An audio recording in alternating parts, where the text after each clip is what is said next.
Oh, 7 star citizens, and welcome back to Answer the Call, your weekly call-in show podcast where Mike and myself talk about Star Citizen and everything that's happened in the week, and sometimes other cool topics, but pretty much ever since January this year, it's always been what's happened this week, because there's always something going on, which is crazy to think that that's been happening for like 5 months now.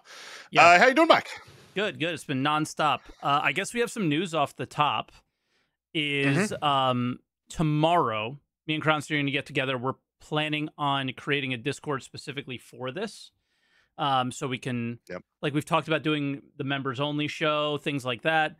And it just complicates things being in like my personal Discord to add the YouTube thing from that, but not from my. So it was just like, let's make a separate Discord. So keep an eye out on a community post or Twitter or whatever for that. And we'll shoot you the information when we have it tomorrow. So there'll be a new Discord to actually call into the show that's just like dedicated to it. And I think, I haven't actually said this to you, Croncy, but I think what this can open up as well is people who aren't necessarily comfortable coming on the show can like text in to the show as well through chats, things like that. So I think it opens up more opportunity to engage with the audience and things like that a lot easier. So should be cool. And just keep an eye out for that. But lots of stuff happened this week, so we should probably get into it a little bit. What do you want to start with? Do we start with Invictus or what? I think we get to the ship sale kind of stuff first, probably, right? Because it's less interesting. It's interesting. There's some controversy though. Which anytime there is, which is gonna be interesting. Not to mention as well, we had like the Invictus like PTU like right after the stream and stuff, so we got to see all of the stuff a little bit earlier this week. So it is Invictus. It has begun. We've gotten to see the Polaris. I haven't seen it flying around yet. Me neither. And I think it's incredibly buggy in that sense. But we've also had the Idris tour. Mike, I've finally been on an Idris now. It took long enough. A lot of people finally got onto an Idris. Yeah. So that was really cool though. I haven't been. Is it just empty, or does it have the little panels that you read? Does it have the people that talk to you? What is it? What's it all about? I don't have any of that. Yeah, panels and NPCs are walking around. It's not as like in depth as the Xenothreat one was, where there's like a dedicated person being like, back in my day on the Javelin, we used to, none of that sort of stuff. But they've got the panels, they've got people walking around. They do have random NPCs saying, "Is that it?" Which is hilarious, honestly, as they're walking around the Idris. Really? Yeah. Because there's like people making like little snide comments. Some of them are like gasping, like, "Oh my god!" But then there's one specific voice line that's just like, "Is that it?" That's funny. So that's pretty funny. So the Idris tour was pretty cool. I do hope that they do more stuff like that with like other ships, because it's been cool to be able to do with the Javelin and the Idris in recent years.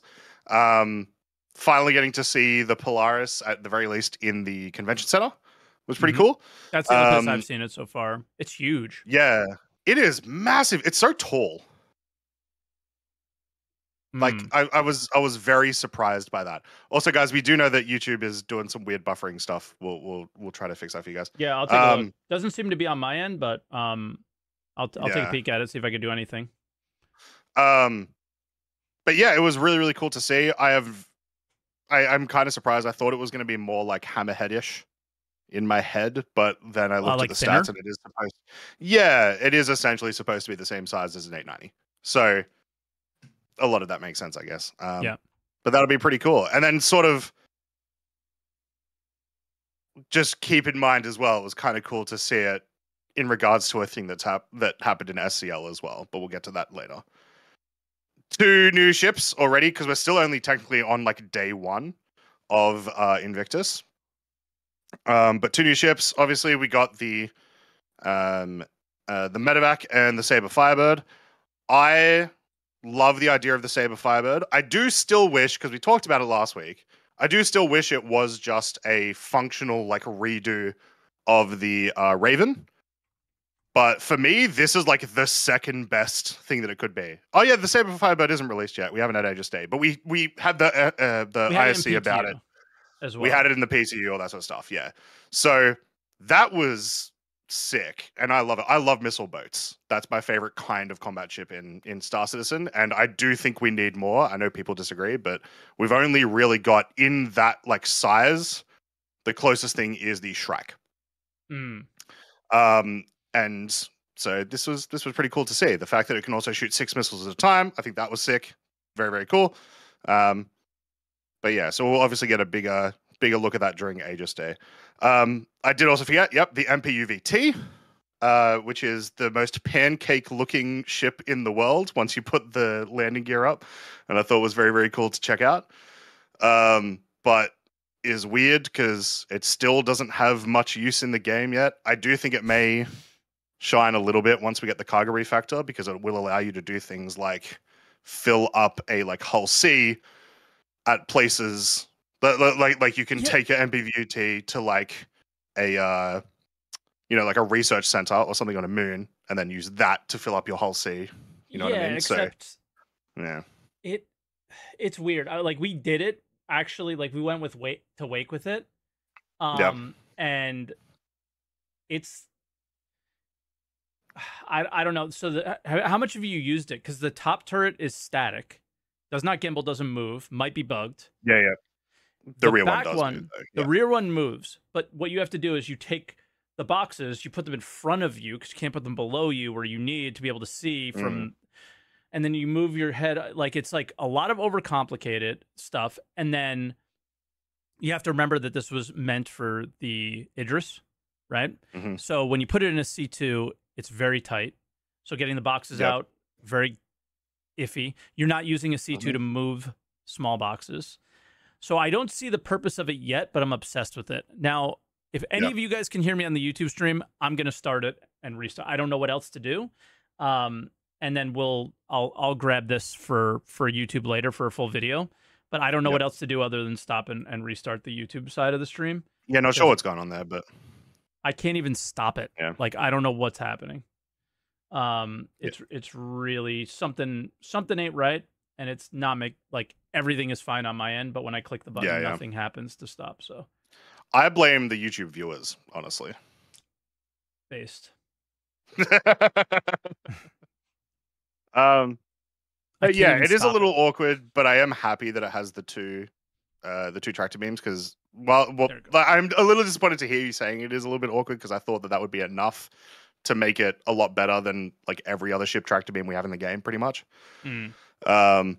So that's a shame, but I think even then we're not going to see it really be used much until there's a reason for it, and I think that reason hopefully comes with the cargo update, maybe. Yeah, we have to see the cargo update, but it's still the one thing that I will call out for all of these is we need a small quantum drive that can go from the surface of a planet to like an OM like a few times, and like can't go far distances, but can go short distances. Can at least go that far. Yeah, I think that would be a good compromise for the enjoyability of the game. Like, completely disregard anything in regards to like lore or anything like that. Just make it more fun, so that you're not spending 200 kilometers back and forth all the time. Yeah. Yeah. All right, so I restarted the YouTube stream. We'll see what happens, but there's some jank going on. I'm not sure what's happening here. Yeah, but we will deal with what we have, unfortunately. The other thing that is important to mention with Invictus, though, is that this is probably one of the most stable Invictuses ever. Yes. And free to flies, which is crazy. We're having more instability than CIG has had all weekend, I think, in terms of at least crashing. Yeah. I have the entire 323 cycle. I have had 0 replication layer recoveries. Same. I haven't played a ton. I've played like 10 hours, but like that's zero server recoveries in that time is crazy. So, yeah. What the hell, CRG? What did you do? They actually had the tech the whole time, Mike. That's the trick. They just never put it in. But yeah, it's been insane. It's been one of the first Invictuses where I've like actively said, "Hey guys, right now might be the time to play, and give it a go," because it's working. Mike, the overdrive mission worked for me yesterday. Hey, finally finished it. And it worked perfectly as well. Literal 0 issues. Went to the mission. There were boxes. Went to drop the boxes off. Everything smooth, lovely. So I was really surprised. So yeah, that was kind of dope. I do want to know where our player numbers are at, especially because we've had so many large streamers over the course of the last couple of days and weeks, especially in regards to like Summit playing the game. So there's lots of eyes on the game, extra eyes that normally wouldn't be there. Did you hear yeah, that it's Shroud crazy. played yesterday?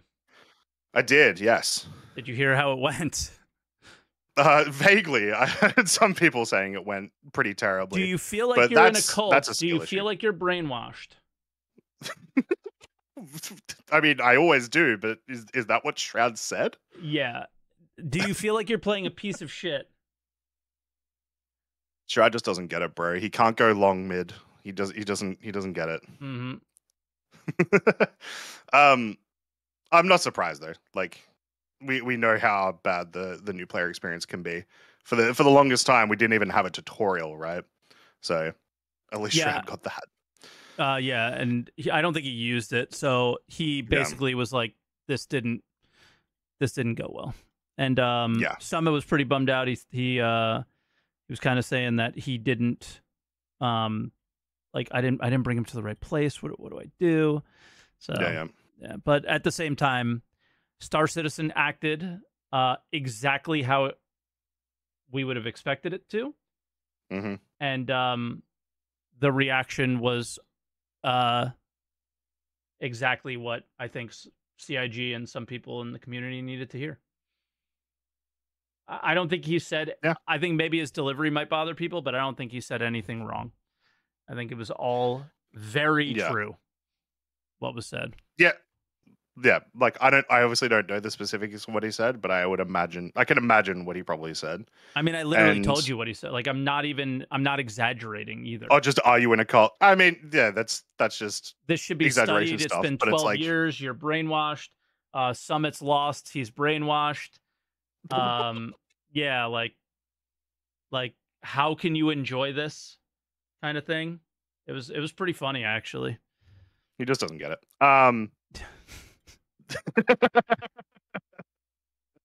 He hasn't purchased enough ships yet, Mike. It hasn't hit him yet. But no, yeah, like there's going to be a lot of player experiences like that for the longest time. But it's also one of those things where it's like there's going to be specific days that happens where people are like that's where the problems are now. Where it's like if you join on a bad day, you're gonna have the worst experience ever, and you're never gonna understand why this game is so much fun. And that sounds like the kind of day that he had. And it's it's very common. It's like a 50-50 chance, even with this patch, with us talking about the stability and stuff. It's like 50-50. The AI shot back at him. We'll take it. Hell yeah. Yeah. He wouldn't. He didn't. What happened to him? Was it just bugs? Was it like did you just not like the features or? Dude, it was a normal Star Citizen. Normal Star Citizen day. He played Star Citizen. That's what happened. He just has an actual standard for a video game to play. And he doesn't want to play a game where you have to make your own gameplay. That's basically what it was. They wanted organic. They went and did some bunkers. It took them forever to set up. He went in a turret. Yep. He was bored. Like all of the things that you experience in the game and ignore because you've been told that things are going to get better. He doesn't care about when things are going to get better. He cares, is it fun now? And just said what he thought about it. It is a bad experience now. This is not a game for people who play video games. Nah, I disagree. It's as in like, well, sorry. I don't you can't disagree with that. This podcast will be 4 hours. Good. We need the ad revenue. I think no. I consider myself a guy who plays games because I also play games. A bunch of Valorant. I play a bunch of Baldur's Gate. I will never go back to World of Warcraft, but I played that for years and years and years. Do you play Star Citizen? Yes. This patch especially, and that's what I'm saying. Like, it's a thing that I'm genuinely enjoying, and I have in the past. But like as always with Star Citizen, there's like ebbs and flows of whether I'm enjoying it or not. But this is a patch that I am genuinely enjoying, and it has no relation to whether or not there's new stuff coming out. You know what I mean? Like it's not I'm enjoying it because of the promise of the new stuff. It's like, no, I'm liking it right now. I think it's good fun. Now of course, yeah, like it is completely reasonable for Shroud to not enjoy the game right now. There's a lot of people who don't enjoy the game right now. Everyone who hates all of the changes to the patch would be a good example of those people. I imagine are not having a great amount of fun right now. But yeah, it's a shame to hear that Shroud had a bad time. I will say this. I don't think anybody plays Star Citizen. You hop in the game and you experience it and you hop around, you fly around in your ships, you do things, you make up your own experiences, but you haven't played the game yet because the game doesn't exist. But even in what you just said, the game does exist. You said they make up their own experiences. That's the game. That's not the game. That's people enjoying the game. It is, and it has been for ages. That's it may not be what the game will. It may not be what the game will end up being in years' time. That is what the game is right now, and it's people enjoying it right now. That's what I'm saying. I'm saying the experience that they're going for, and the experience that you paid for, is not what you have. You are playing whatever you're playing now will be entirely different. Yeah. It is not going to be. So just because it'll be, but that's the thing. It's like I've try to get my points here. So CRG as well have been doing the thing recently of being like trying to treat Star Citizen as a live service game, right? No, they've talked about trying to treat it as a live service game.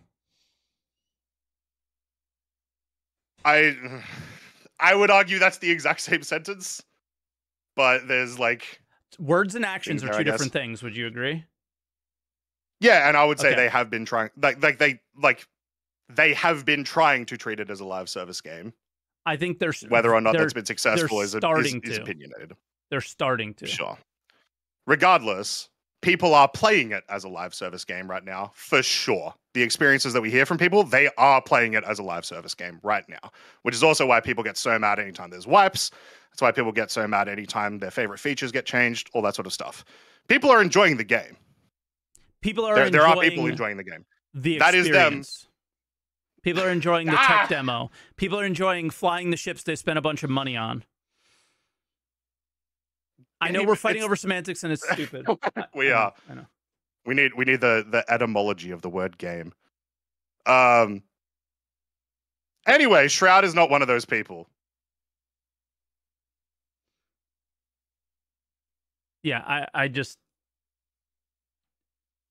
I don't think we need to defend Star Citizen from Shroud. I think we need to embrace what he said and make the game better. Yeah, I'm always for making the game better, and especially in regards to like the like he didn't have fun. Cool, so try to make the game for him to have fun. I was more going for the thing of like people are genuinely having fun right now, and I know that because they come into my chat complaining all the time.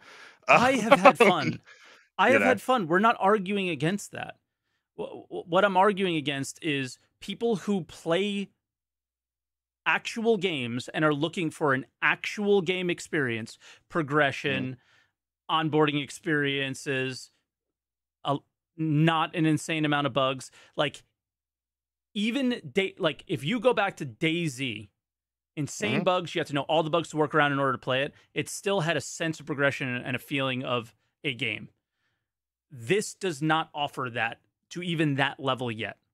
So when he comes in and says, "What the hell is this?" he is absolutely in the right. And the fact that people are defending it in his chat and all these crazy things, he's looking at it and like, how can you defend this? He's in the right place. He's in the right frame of mind. And I think it's really healthy for members of our community to see it, for yourself to see it, for devs to see it, for everyone to see it. Because maybe somebody like him who has some respect, unlike the two of us in the community, maybe, right?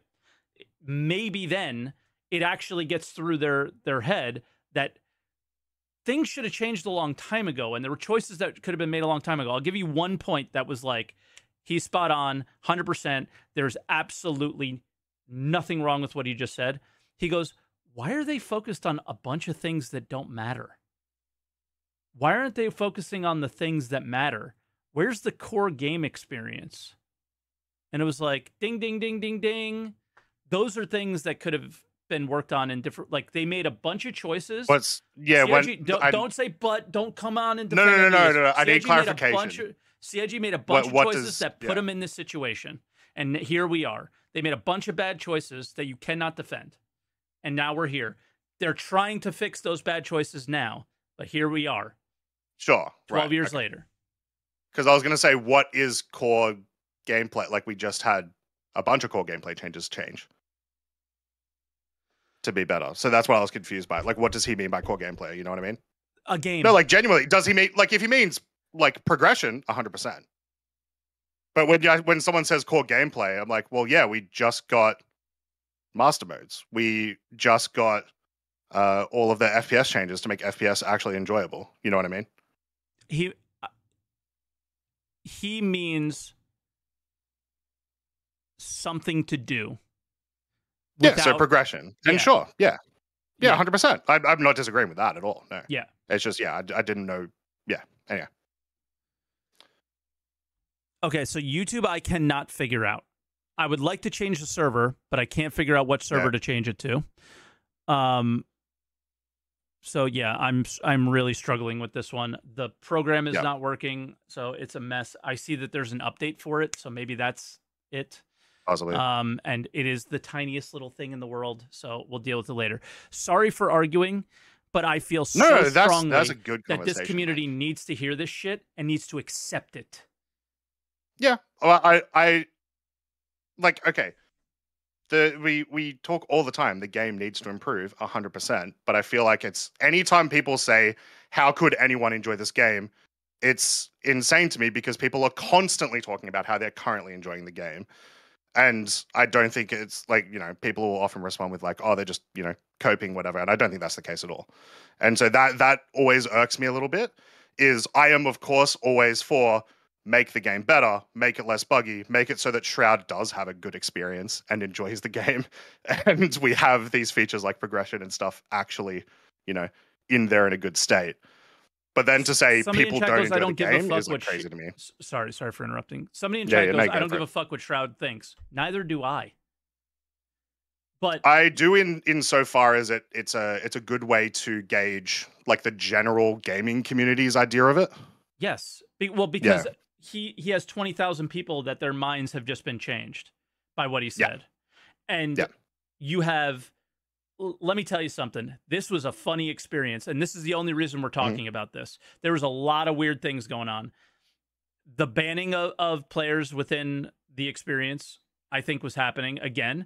And have you ever had a server with a popular person on it that was not full? No. This had 40 slots open. Yeah, it's sus. Yep. It's sus. It's not like crazy sus because we know there's always been those servers that just won't put people into. But like it is sus though. Oh yeah.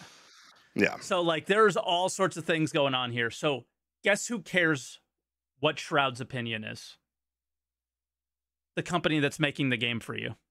So whoever's saying that, you have to care. I don't personally care either. But the people who are making the game do. They literally locked people out of that server. You could not get in it. You can get in it if you were friends, but then are you stream sniping? Yeah. Right? Yeah. Yeah. I think you can't discount regardless of whether you agree with anyone's opinions or not in regards to that. It's really hard to discount having that many eyes on the game because that's always important. Because a lot of people only ever see things like the CitizenCon presentation, and that's it. They don't ever get to see the live experience. And like, the last couple of weeks has been huge for that. Other people actually seeing the game. So yeah. I mean, I'm sorry we went off on this tangent, but No, that was good. I am dreading. I'm gonna have to not read the comments for the entire YouTube YouTube cycle for it. But I like those conversations. I like those arguments, Mike, and hopefully so do our viewers. Yeah. Shall we head on to? Oh, let's talk about the Medivac because we were talking a little bit about Invictus. Yeah, we have to. I don't want to get into another negative thing though, so I'll I don't have too much. It's not a good thing. I think some things are really good about it. So let's start out with the good stuff to break up the bad. How do you feel about it? I assume you love it. The Medivac itself? The idea of it or whatever. Not so much. Not so much. I don't like it because it feels like, hey, anytime they like create a new variant that's kind of just like tack a thing onto it, I don't like it too much. I do like it in the way that, like, it was one of the most requested like vehicles in the game for the longest amount of time, and so it's always cool when that comes out. But the vehicle itself, I'm not a massive fan of. Yes, the Nurser. The ad for it was interesting. But the weirdest thing I found with it is, everyone talking about the, like in the ad, the person respawns over and over and over again. Even says in the ad, I have died over 1,000 times or whatever. Yeah.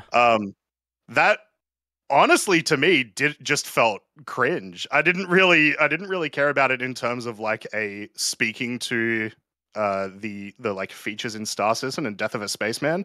I just thought it was super low effort. I didn't even think it was low effort. Do you remember the? It might be before your time, but I'm sure you saw it. Was it a Hornet commercial or something? There was a vandal who looked like a little baby that was getting killed. It was a Cutlass commercial, I think. You remember that? And everybody lost their minds about that. I remember this. I'm about to look for it. Yeah. Everybody lost their minds about it because it wasn't like real. And they were like, "Oh, it's just an ad, guys. Like, it's just an in-world ad. They play things up." So like I was like, that's all this is. A lot of the time that's where I come from. This one is a little bit more aggressive than that, which is why I give a little bit of respect to people saying like, well, this is just Death of a Spaceman apparently doesn't exist. Yeah. I will say though, there was someone in my community that had the best way to completely fix this ad, and it's right at the end. All you have to do is you pan down from the enemy who's about to shoot the guy, and you just make it that there's 100 more Medivac nurses with the enemies spawning out of them. Yeah, I guess it was just, and then they had to go on like full damage control and be like, yes, we want like regeneration penalties or whatever. Like the more you do it, the you're gonna get negatives that happen to you, right? And it was like. Yeah, and it. The only thing that you can call out is it is an. We can take it a certain way, and like I didn't look at the ad as it being that egregious actually when I watched it the first time, but then when you see how everyone else is reacting, first off, if you're in a Twitch chat and you watch myself or Croncy, you're not falling for this, and you don't think that. Death of a Spaceman is going away because like the day before they talked about how it's not going away. So like does the ad the ads shouldn't change any of that for you. You should know better than that. But there are people who don't know better than that. Yeah. And that's kind of the thing where there's somebody who is playing this game for the first time, thinks you just respawn forever, and then when that changes, they're gonna be like, what the hell? So like obviously it's not a good thing to do. And it always points towards the idea of marketing having more control or power than they probably should at communication of the actual game. I think they do a terrible job at that, and they make more fires for a community team than they should. And I don't know how something like this gets past any of them without being like, yo, like, what the fuck? So it's one of those things where, how does this happen? I don't know. But the positive I'll take away from this is respawning this is a just to be able to respawn. Yep. Is such a better experience.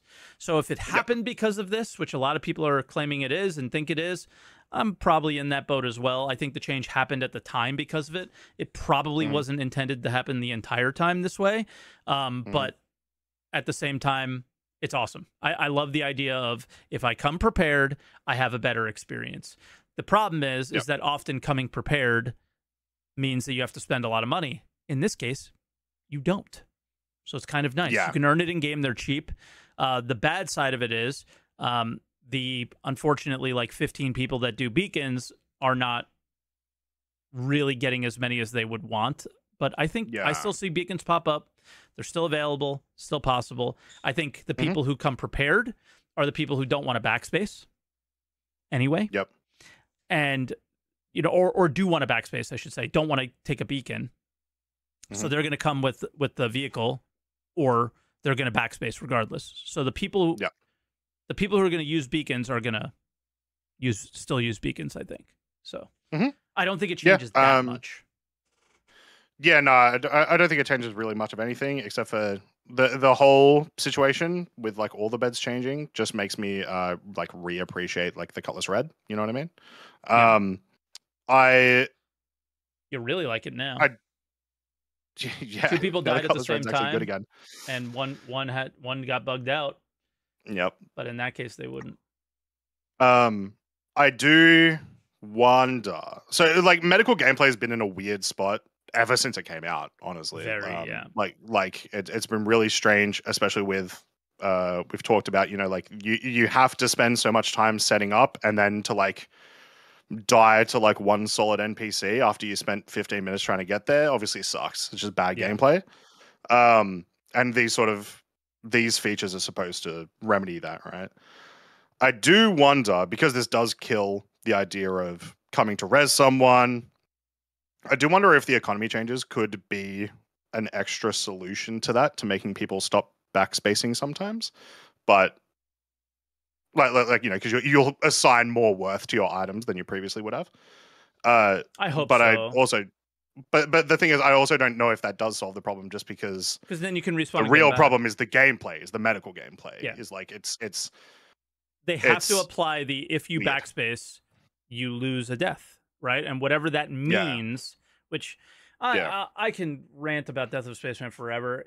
I think it's bad game design. I think it doesn't make any sense. I don't think it everything that I've read, and I think that old article still holds true. Everything I've read does not make me care if I hold on to my character. Yeah, I don't lose it. You don't lose anything. Yeah, no, not at all. And we won't, like, I don't, it's one of those things where it's like that Death of a Spaceman is not going to be in the game for ages, guys. Like, it's going to be truly, truly long, if it even does come in, and if it even remotely comes in the way that people have thought it would over the course of the years, right? I will say what they did talk about with, like, making the medbeds have, like, or what some people have talked about, CRG haven't, sorry, of, like, making medbeds maybe have some sort of resource capacity and bringing, like, maybe engineering gameplay into it and stuff like that, and making it an actual more active thing. Sweet. But yeah, I don't know.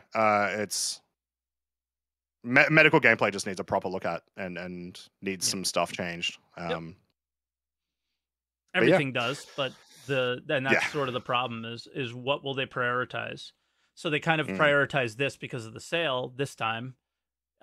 Obviously I'm speculating on that. I don't know. But the what's next, and then they bounce around all over the place, but do they ever really give it the pass that it deserves, right?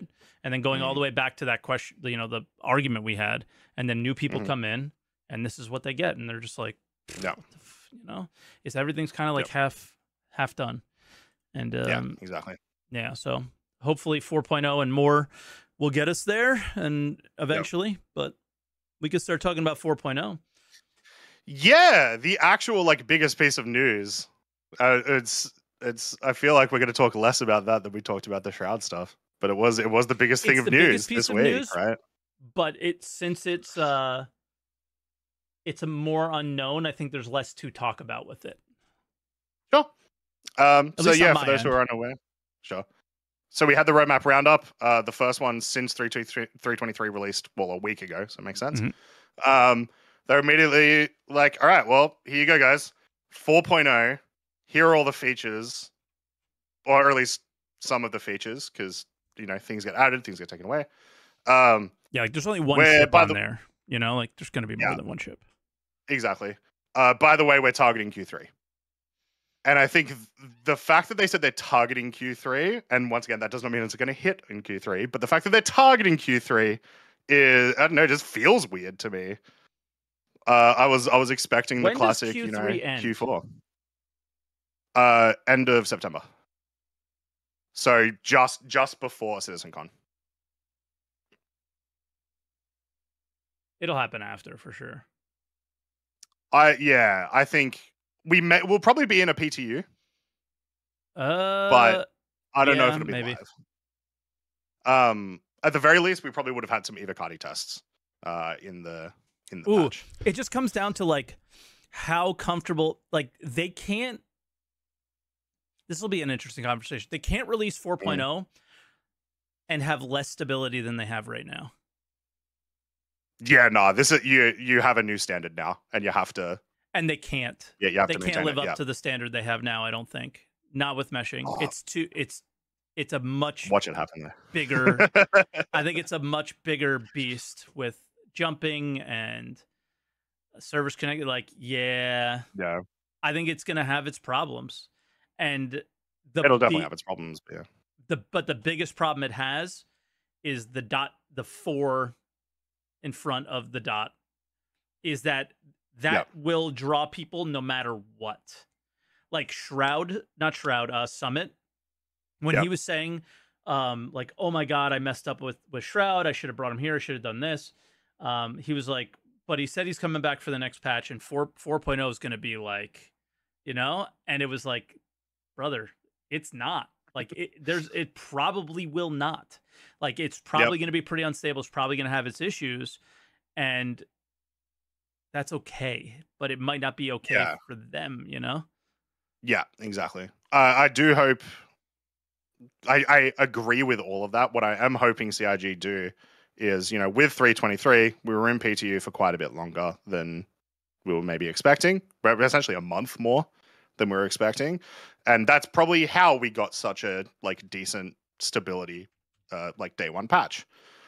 They'll probably do that again for 4.0, which is at the very least going to be one of the things that's going to push it into Q4, I imagine, based on the history of every other patch that we've had. The fact though that they are targeting Q3 makes me think that they are just unbelievably confident. And for what? That it'll work is what I'm saying. Like that server meshing won't be as big of a like we've had PES, everything went to shit, but eventually the mechanic got in there, and that was a big part of server meshing. We had a replication layer, everything went to shit in the PTU, and then you know, it's been working really decently in live. So you're probably what I mean? Like, yeah, I do, but does CIG's confidence mean anything? Answer the Call 2016. 3.1 is going to have this. 3.4 is going to have farming, and this, like, they've always been ridiculously confident. It feels. Maybe I'm in a cult. It feels different. Right? Like listen to what you're saying. Listen to what you're saying. You're right. You're right. They are confident, but I think ourselves as a community, and one thing, just because somebody in chat said it, so just in case other people feel the same thing, there's going to be other patches before 4.0, because we have the cargo thing that needs to come. Like, there's going to be another patch, and honestly, that patch to me is a bigger patch than the .1 or the .0 for 3.23. So there's more that comes before 4.0 that's like meaningful. But what I think we as a community need to do is just be like, okay, okay, that's what you want to do. Okay, show me it in the test preview channel. Show me that you can do better than the last one you did. Because the last one you did was pretty interesting, but the moment you put 4 or 5 servers together, we were having 5-minute interaction delays. Like one button, 5 minutes. You know what I mean? So like, you got to prove. How can they have any confidence, Croncy, without giving it to us first? Like they probably are like, all right, we nailed down some of those fixes. They got to be feeling confidence from this release, right? Because they were trying to calm our nerves, saying it was going to be bad. It was a lot better than anyone's expected. So they should have some confidence. That's where I agree with you. They got to be coming in there feeling good. But I think we as a community should just wait and see. Like the test preview is going to tell a lot. Good old Star Citizen. Well, it's not like wait for 2 years. It's like that's the big thing as well. Wait until Invictus. That's why I'm like, wait until Invictus is over and see what they do with the test preview channel. Are we getting cargo in the test preview channel? Are we getting a PTU for cargo right away? Or are we going straight into server meshing testing? What's important to them? What's the most important? Yeah. We'll see. So yeah, it's regardless is like I do think this is and it'd be weird for anyone to not think that this is a big deal anyway. It's the closest that CIG have ever said 4.0 is going to be. Exactly. It's so exciting. Always 2 years, or it was the start of next year, exactly. Or it was whatever. It's the next patch. That is never that existed for a time on a roadmap. It was like it was on a roadmap, but it was never the next patch, I don't think. And it may have been, but for a brief time. And I don't want the way I'm coming off as thinking that I'm not excited for this, thinking that this isn't a huge deal. This is amazing. This is awesome. Like I am so excited for this. Like it's been 12 years and it's been and a lot of those was a lot of talk about this. And it's only V1, like they put V1 there, like that's another thing that you're like, okay, but we always knew this. They were very clear about this. This isn't surprising. This isn't anything to like point at them about. V1 is just static server meshing. It means it's very meaningful because they have been talking about this for a really long time. Behind closed doors and to us. And it is finally something that we first off already saw, semi-functional, and that they just need to optimize more, and we'll see. It's a big deal. Bigger deal, if you don't have anything you want to like rebuttal for that, is the next line for me. Everything you said makes sense. Yeah, there's a couple of things I want to talk about, like some of the features. Yeah, like mission system refactor. I want to talk about that for 2 seconds. Yep. What this means is that all the current missions that we have, or most of the current missions that we have, will hopefully function in a server meshed environment. What this needs to be as soon as possible is completely changing all the missions that we have now and like scrapping them entirely and building them for a universe that has players in it. We don't have missions that really do that. There's a few, Wake of Disaster and a couple of others, like, Jumptown, stuff like that. But most of the missions, the way they're designed in terms of like being locked to only a few locations. So our mission board's going to be empty most of the time, right? So hopefully part of this refactor is factoring in the number of players potentially that we're going to have and making those adjustments as quickly as possible.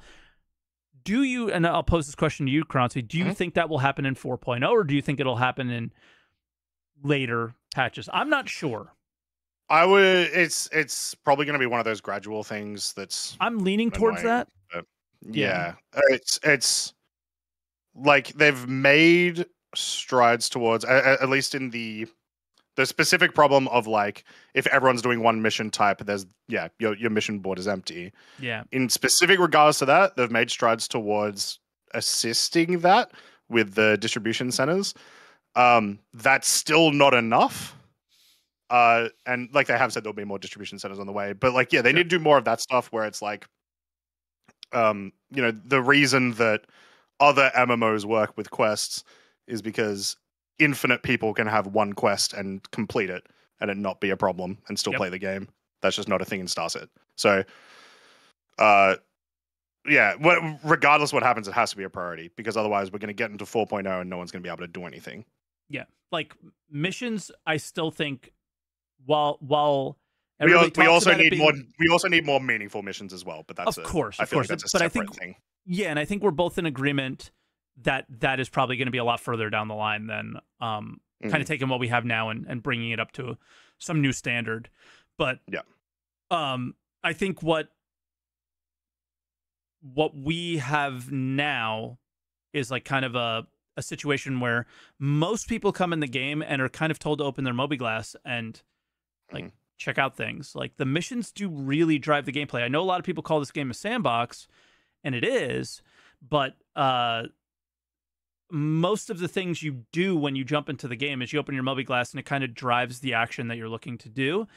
And I think most people would also agree that it hasn't done a great job of that for a number of different reasons, right? And we hope those reasons change as quickly as possible. But I'll let you lead the way from here. I just wanted to really hammer that home because I think it's one of the more interesting things to look at. How much of this do they get done when 4.0 comes out? How much of this changes? Because I think we all know it has to change pretty significantly. Yeah. I imagine they're also referring to like, you know, the fact that missions right now don't work if you cross shards or if you server error. Yeah. So I imagine there's like actually also just background tech with the mission system that needs to be fixed for server meshing. 100%. Yeah. But yeah, they've talked about the transom system a lot in the monthly reports, I'm fairly sure. Yes. Obviously we know about all the planets and the moons. We got to see a bunch of them during the Pyro playtest. One of the things that I was kind of surprised that they put in for 4.0 was engineering. I thought it was going to be cooking for a lot longer, similar to master modes. So not exactly sure how that's going to go. They do also mention like fire propagation. That's one of the like next levels of engineering, right? Or at least the greater gameplay loop and life support. Did you check on charge and drain at all? No, just the engineering stuff. Yeah. Out of this is engineering stuff to me, but out of everything, this is the most interesting one. Maybe not most exciting. I think engineering in general, power management, all this stuff is way bigger of a deal than this. But this is really cool. You're going to be able to use your multi-tool to overcharge objects.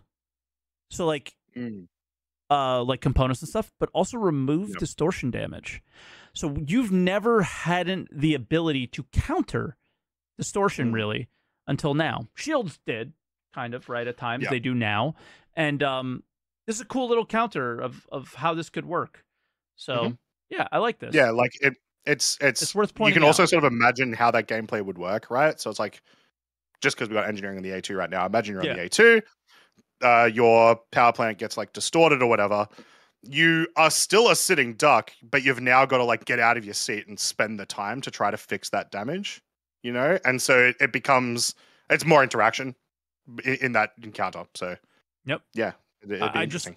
I love the idea because you can counter damage, but you couldn't counter distortion, but now you can. And in a cool and interesting way. Like, I'm sure it's going to look pretty sick as well, like pulling power, like distortion damage outside. You know, they'll do some stupid VFX with it. That looks awesome, right? I will say with all of these engineering things in mind, though, do you think, because there's a couple of possibilities, these could be essentially on the roadmap for the experimental mode, so it may not actually make it into live anyway. I think they're trying to say it will, but it could be for the experimental mode. I think it's coming. The intention is for it to come to all of them, but you could be right. I mean, if it doesn't make it, it'll sit on experimental mode for now, most likely. But like we can't ignore the fact that some of these things will fall off and other things will come on throughout the process of this, right? So if there is one thing that falls off, we know it can't be server meshing because 4.0 doesn't come without it. That's the whole point. Yep. If there is one thing that falls off, it's engineering. Yeah, engineering is the cargo gameplay of this patch. Yep, it is it is a heavy amount of work because you have to put it on every single ship. So with that in mind, then, do you think we may see? It's essentially pure speculation, but do you think we may see some of these being brought into the experimental modes over the course of the next few months? Yes, I would think it would have to. Okay. I'm just answering a question in Twitch chat right now, but somebody asked, I figured we should respond to this. Will engineering stop explosion when people ram your ships? Because obviously, the Summit and Shroud conversations, a lot of people have been doing that. In the current engineering modes, the ships have so much health that there's no explosions. So we disable ships, they fall down to the surface of the planet on the atmospheric maps, they survive. You board them. I believe, because while I was playing it, I know some of the developers were watching it.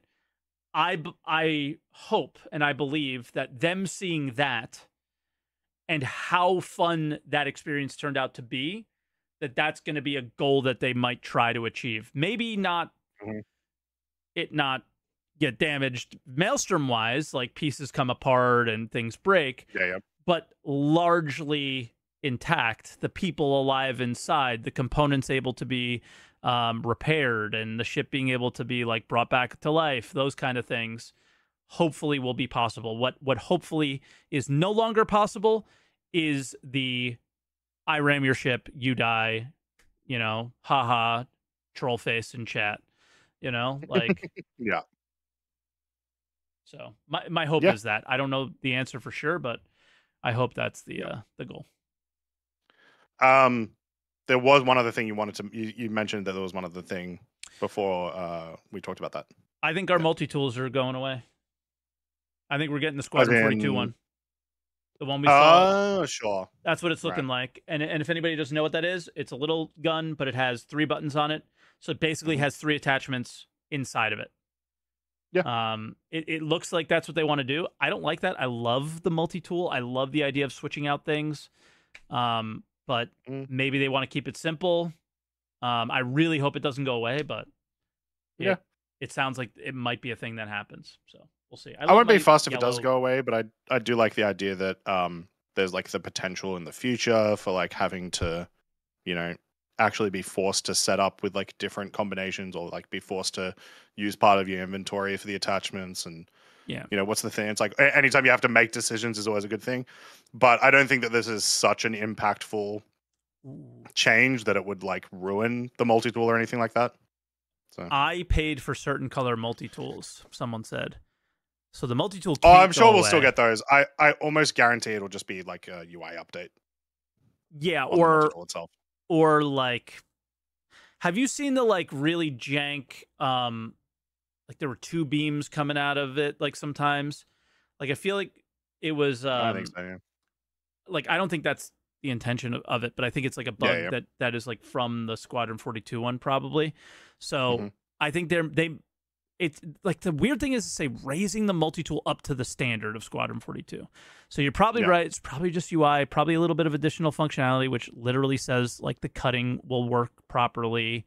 We're probably reading too much into this, but I also think it could mean that they also make the military issued one available to us in game at some point, which would be silly if they didn't, I think, right?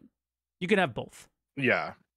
You can definitely have both. And it would be a great it would be a great progression thing of some variety, whether it's you find it really rare or you get given it if you have like a certain amount of rep with UEE, that sort of thing would be really cool. Certain mission reward, whatever, right? Yeah. Fire 2, you mentioned that. That's still because Fire is just like the next part of that whole gameplay loop that they've been talking about forever, and it looks like it's been in some variation of a working state, at CIG. Like never in a build, just like it seems like it's they've shown it off a ton. They've shown it off for years. They've been really working at it.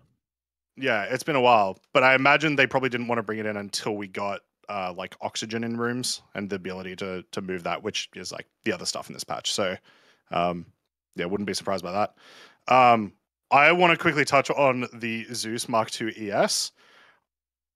The reason why I find that interesting that that's in the 4.0 patch is I see that as another like confident this will come out before IAE specifically. I think they said on SEL that it is for IAE. No, that was the Polaris, right? Yeah, the Polaris. Yeah, yeah. They're just saying it's coming this year. Yeah, so that's just a small thing that we know that the Zeus has been getting worked on. It's been on the monthly report like every month. But yeah, just speaks a little bit to me about where their heads are at about when this is actually going to come out. Yeah, yeah. And then everybody's favorite Space Scout. Yep. Which did you see Zach's edit on Twitter? I don't go on Twitter anymore. So I missed amazing. I recommend everyone check out Zach's Twitter edit of the Grazer. But yeah, that's most of the stuff I feel like is that they showed about. The rest, obviously, the stuff that the stuff that we already know about that's coming either with this or that came out in 323. The MFDs too. I don't think we touched on those, but they're kind of customizable. If you move into scanning mode, your like MFDs will change. That makes sense for scanning, things like that. Was shown at CitizenCon. A lot of this stuff was shown at CitizenCon. Or in a lot of the stuff was a lot of the stuff was just straight up in the Pyro playtest. Yeah. Yep.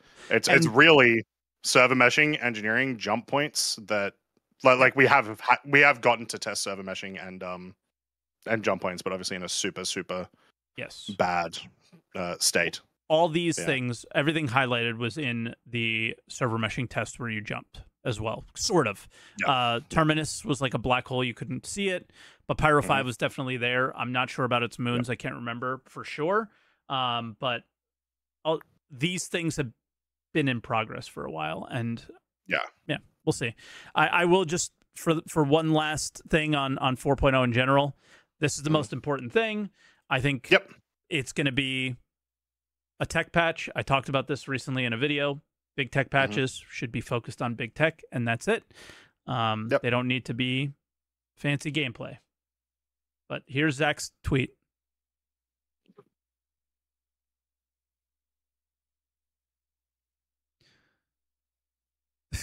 Does it have music? It does. We're all going to sit here and watch this, guys. Yeah. At Twitter video quality. Look at this editing. It's so good. Oh, man. Fantastic. Get Zach Star on Citizen the editor level of editing. Get Zach on the ship commercials. Yeah, ISC. That's your new job, Zach. Congrats. And then SEL, I guess. Like ISC talked about the ships that we already talked about. So nothing really new there. SEL is brutal. Yeah, SEL so I've was seen almost as bad as watching Shroud yesterday.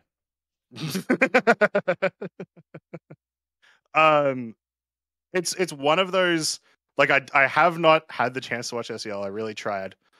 But I've just been like far too busy. But skip to the last 10 minutes. That's what I'm saying. From what I've found out, most of the stuff was just like, here's a couple of new things. Now this is like the one that they do every single year, right? Yep. Around Invictus. But not this way. Okay, go ahead. They spent 55 minutes talking about what it's like to be a game dev. Like a ship dev. So it was like a Meet the Devs episode. It wasn't the like, all right, here's all your questions. Like, it was so bad that somebody made a thread because Jared said all the questions are, where is my ship? And he was pissed. This guy was pissed and made a thread of all the legitimate questions that were not, where is my ship? Yeah. And all those things. So, I don't know. It's another situation where I think they live in a box sometimes and they don't really get it. But like Q&A sessions and like game design sessions are what the community appreciates the most. And they should just answer the questions. And if you can't answer it, just be like, I can't answer it right now. You know, I don't know. It was just, it was a really, like, I think Jared tried to ask questions from the thread, but it all just turned into like a game dev, like, oh, game development's hard kind of thing. And it was just like, we know. All right. But like, answer the questions. And it was just kind of weird. So It was tough to watch. It was really hard to watch. And, you know, Alright. yeah, and like just to like we're doing this again, and I know we have to do this from time to time. Yeah. But not on this specific episode. You don't do it on this episode. That's the only mistake that was made. Okay. Because it's ships, man. You answer the questions about the ships. Yeah. You got people paying thousands and thousands of dollars for these things. You answer the questions. Period. End of story. Yeah.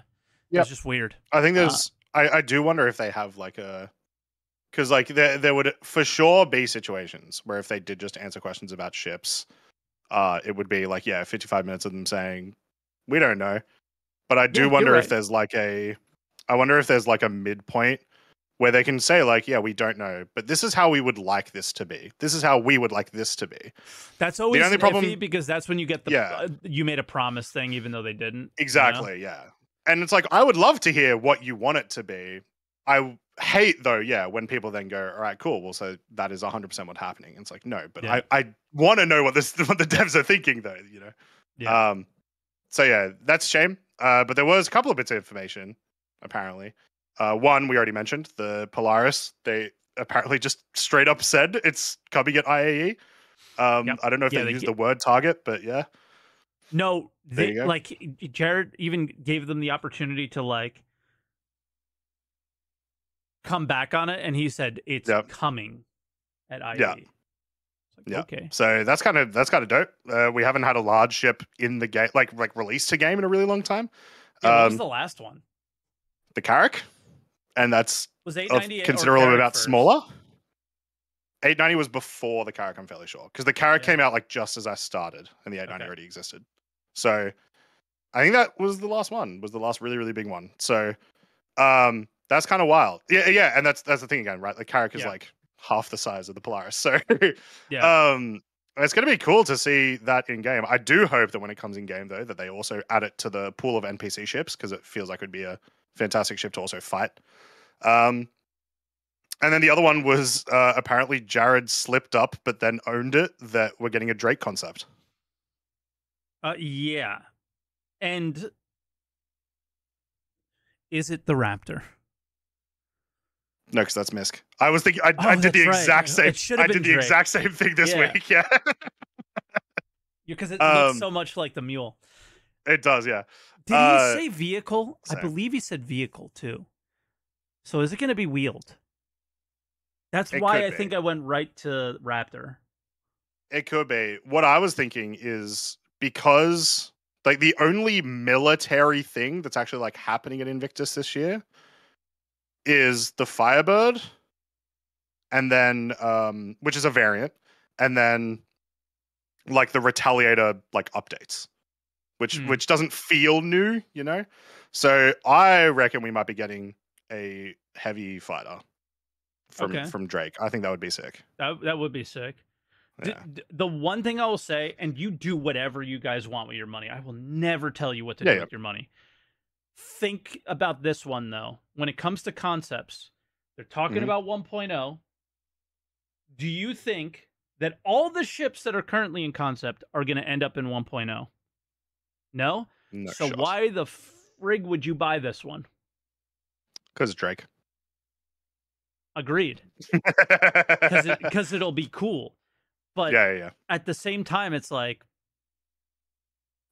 more concepts still? We're still doing concepts? Okay. Yep. Like CIG, draw a picture, make some money. I get it. But this is the one time that I would always be like, think before you purchase this one, because I don't know if you're gonna get this one. Like, you'll get it, but when you get it is like, dude, when are you getting the Endeavor? You're not getting it at 1.0, you know? Bro, that ship doesn't exist. Like you might as well just melt it. I will say, Invictus concepts do tend to come out within a year, which is like a very unique-ish thing with concepts. It all depends on size. So, if it's it does. really well, it large, depends on size, and it depends on how they prioritize stuff later this year and start of next year, because it's going to be a completely different ballgame. So, if it's really large, be careful. That's all I'm saying. If it's a small like fighter thing, we'll see. And even then, I'm not 100% sure, and someone might be able to correct me. Invictus concepts have also like not really gone up in price when they've released. The Scorpius, I don't believe when it got released went up in price. So you also like it's not going to be a FOMO thing or anything like that. You can also just wait. But there's Drake fans, Mike. They're not. You know how Drake fans are. They're going to buy it. Yeah, I love Drake ships. I'm not going to buy it, but I still will look at it and go, "Damn, I want that thing." But when I say that, I want it in game. I want it to exist. Yeah. So we'll see. That's the one where I look at, like, when I heard that, I was like, "Oof." Hopefully, it's a small vehicle, so you can make it. But we'll see. Could also be like one of the new onboarding ships. It could be or like ground vehicle, whatever. We have 3 ship teams now that we have the Montreal ship team. And we have all of the people who are working on ships in Squadron over now. So maybe it's one of their ships. Who knows? Maybe it's a ship from Squadron. Who knows? But concept ship from Squadron? Yeah. It's possible. Because maybe it doesn't have like it's not flyable. You know what I mean? Yeah. Kind of like there was that like giant cargo ship in the Drake trailer that was crazy. Leviathan. It's the Leviathan. Oh my god. It's coming. But yeah, that's like the week, I think. We even talked about like the like Summit and Shroud thing, which I think was a big thing that happened in the community regardless. So I don't think I missed anything. It was big. I hope it kicks some people in the butt. That's all. Yeah. I hope it motivates some people. Rich Tyler was in chat today, and he was saying all the same things they say, but it's all good things, and like you were mentioning when we were having our little argument, is they have made the changes that it feels they need to make to make the game, right? So and he's still saying all the right things, and the difference is they said a lot of the right things at CitizenCon, and they did a lot of the right things in 323. So just keep that going, and you're not going to see me too upset. I just felt vindicated by the Shroud stuff. It's like, bro, I've been saying this shit for so long. But I'm glad somebody else agrees. We have 1 billion callers, and I'd like to try to get to all of them. So we're going to keep you guys mega short. All right. So pick the topic you want to talk to, because I was dealing with all the YouTube stuff trying to figure it out. I let you guys get in the queue, and I couldn't figure out who got in what order. So we're going to try to get to all of you very, very quickly. Okay. So first caller is Khajit. Khajit, how you doing? Doing all right. How are you guys doing? Fantastic. Good. Could be better if the stream was working well. I'm a little pissed off. Rip YouTube. Yeah, that's unfortunate. Yeah. Well, if we're keeping it short, I'm gonna get on this this medical change. All right. Because I feel like it kind of sets the stage for some things that they could do later if they wanted to build on it. Yeah. And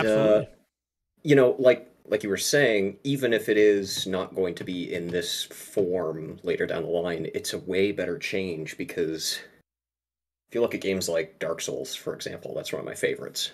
One of the most important things is how fast can you get from failing the challenge to trying again? And that can't be 30 minutes. Yeah. Exactly. But I think it sets a good foundation, because, if they decide to do crafting, for example, you could make it cost certain rare materials to respawn in these ships, right? These smaller vehicles, or something like that, right? There's a lot of options for where they can go with this in the future that, just it's a good place to be for them to build on, I think. Yeah. And I don't know what you guys think about that, but I just put up on the screen from the Medivac Q&A. I think this is the summing up a lot of their reaction to our reaction to it, and just being like, hey, we have a lot of things we still want to do. I don't have too many opinions outside of would love to see a rework to injuries and how we deal with them. Both, outside the medical bed. And I'm not even going to say in the medical bed because I think that works perfectly. You press the buttons, you do the thing, it does it for you. Don't change that. But when we're on the go, I want to see some stuff that's changed for sure. And somebody mentioned at one point, or maybe it was you mentioned at one point, like being able to do something when you're down, right down but not out.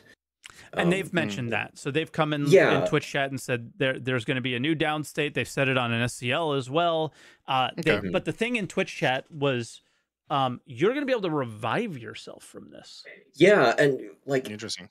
Yeah. Whether that is what it's going to do, or whether it's you can drag yourself. Maybe you can use your sidearm while you're dragging yourself around. Maybe you can do some basic first aid to just get yourself, keep yourself from bleeding out while somebody comes and gets you. Whatever it is, it would be nice to be able to have, even if it's a reduced amount of control, just a little bit of something you can do while you're waiting for a rescue. Or something you can do to help yourself instead of just laying there with the screen going fuzzy, trying to read chat while somebody comes to get you. Yeah, and Zach's in chat, he said minor movement, so you're not going to be able to run. Right, yeah. Rolling time, let's go. Yeah. Rolling around like a hot dog. Yeah. Yeah. It's been really interesting watching people's takes over the Medivac in general and the changes to the beds, because I've seen some people who are the same people who said like they want the time to kill of FPS to be higher to not let people respawn, and I feel like that's really disconnected from what is enjoyable. What? It's a weird take. Yeah.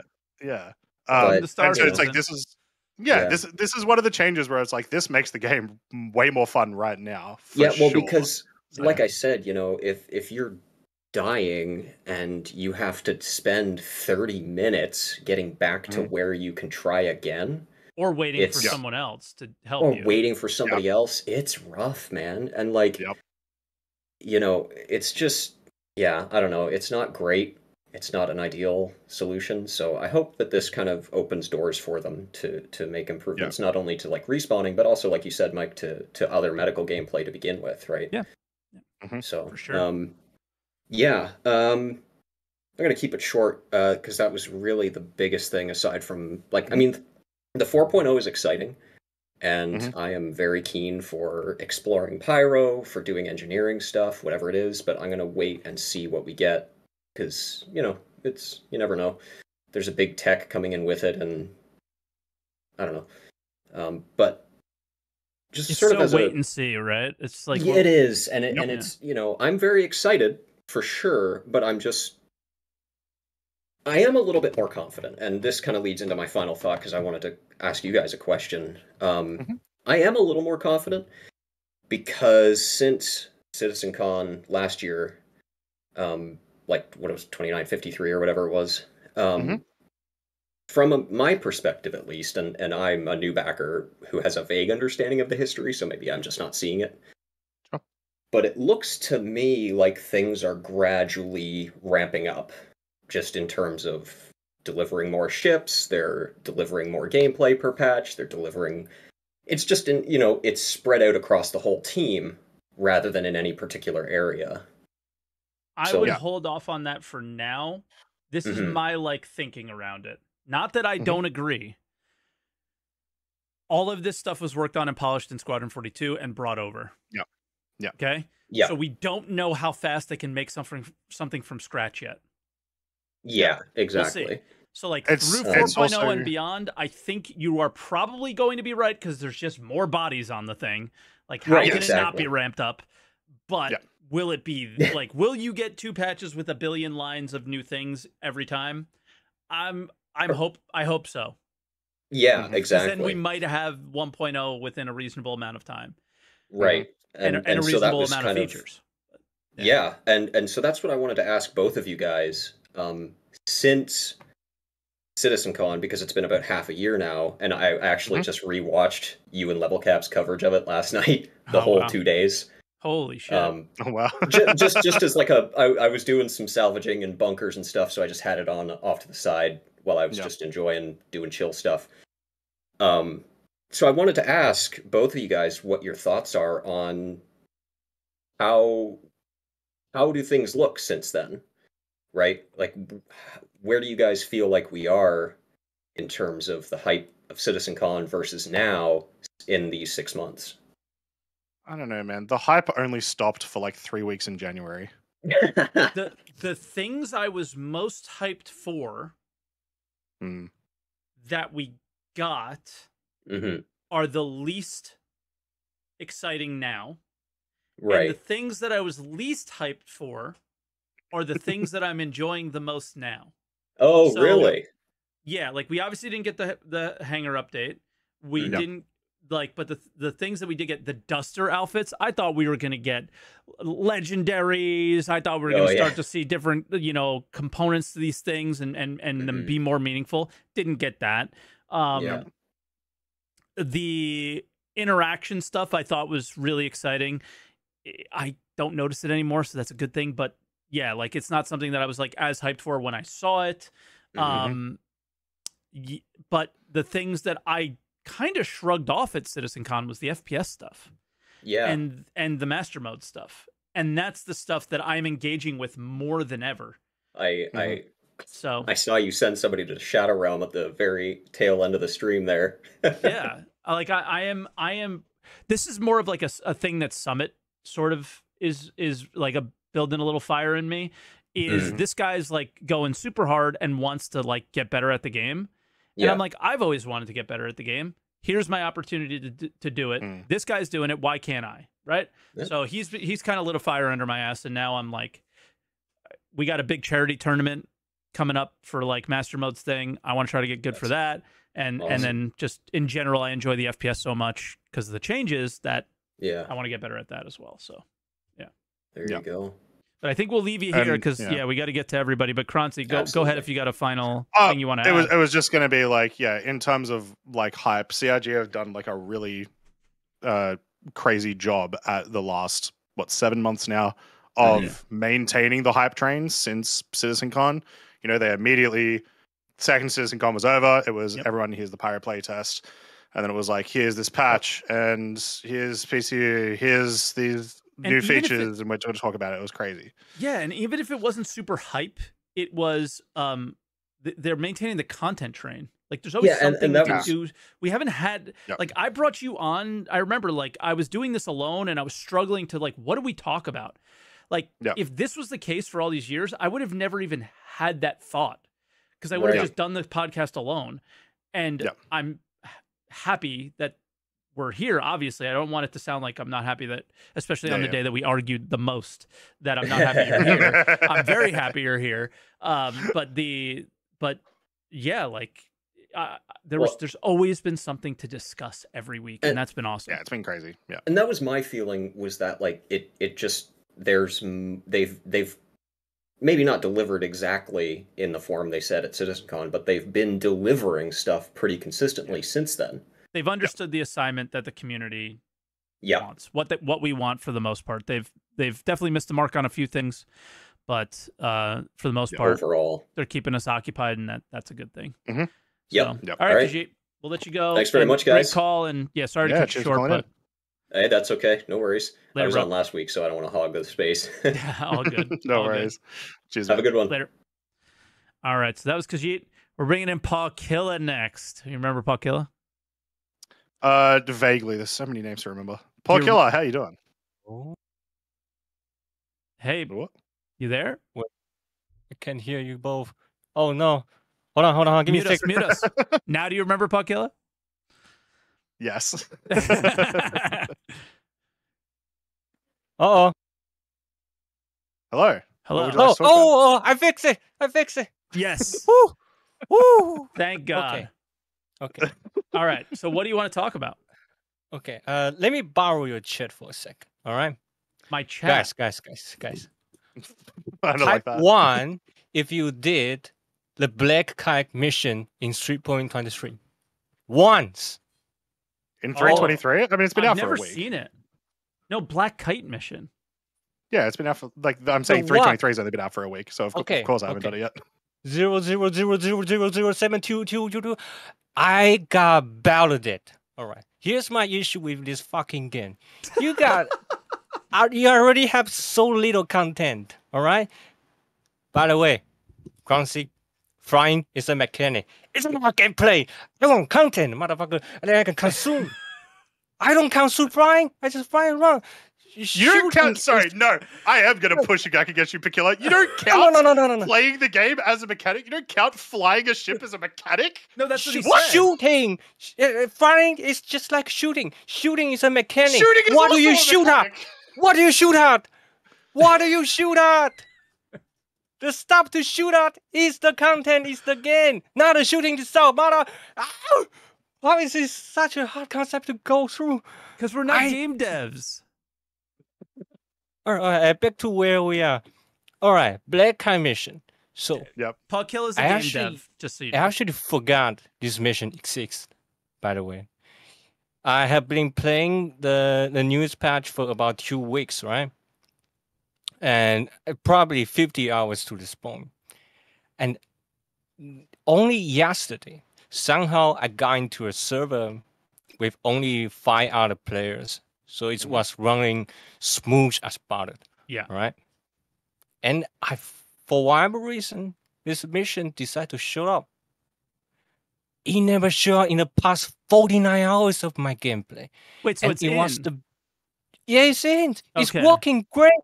And the NPC respond perfectly because there's only 5 other players. I don't know where they are. Yeah. Fuck it, right? The game's working. For once. And for the past 49 hours, I walked out of the room, and I wasn't kidding last week, by the way. I walked out of the room, and I didn't know what to do that I haven't done for the past 8 years. Yeah. I just fly around, kill bounty, I lose somebody, I go back. I repeat that like 8 times, and I see my reputation go up a little bit, and I unlock nothing. Absolutely nothing. Where's the content? You see the problem? Oh, yeah. Well, the content is do the missions and have fun. Yeah, but if but I it's am the a same new ones player, for I like, have no idea this mission added that many. exists. All I see is bounties. Bounties, salvage claim. I don't even have a vulture. Vulture's $2 million now. That's like another month away. If I gotta grind that shit. Do you want to know a secret? You can do salvage missions now without a ship very easily. Yeah. I did. Wait, did I rent you a vulture or something? No, there's a gun that you can do it with. Oh, you mean a little the not one the little with 2 one. hands? Yeah, the one with 2 hands. They made it wider wider and it goes boxed, right? It goes quicker. Yeah, it goes quicker, but to see it doesn't give you generate boxes, and you can't sell them, but you can finish the mission. That sucks, Paul! The whole point of a salvage is generate box and sell them! Yeah. RMC is the most valuable, well, second most valuable thing to Quantanium, but yeah. One person in chat is saying next caller. Everyone else is having a great time. You know what to do. That person is me. No. But to summarize my whole point, whenever I open the mission board, half of the mission I cannot do. Box delivery, absolutely not. That's a waste of time. And I don't know. I mean, I just look at the mission board and there's no motivation to do any of it. And the only one that really gave me the feeling of, okay, this feels like a game. The Black Kite one is hiding behind unverified fucking button and it show up randomly for no fucking reason. I just don't. Wait, can we make a better way to surface the actual fun stuff in this fucking game when there's already so little of them? We're gonna get demonetized if you curse anymore. Chill. All right, I do my 2 or 3 a show. Yeah. What if I told you there are more missions locked behind rep that are also fun? I know. The one that you had to go to a person's ship in the area 18, right? Guess what's locked behind to? You need to fly down the area 18, go through train, find the mission giver that's in the back alley and nobody tells you, a separate mission, and then if you are lucky, she didn't bug out, she will talk to you, then you can accept the mission. My brother! Can we streamline that? Yeah, can we streamline it, or can also while those missions are fun, they're also a lot of the missions feel very similar.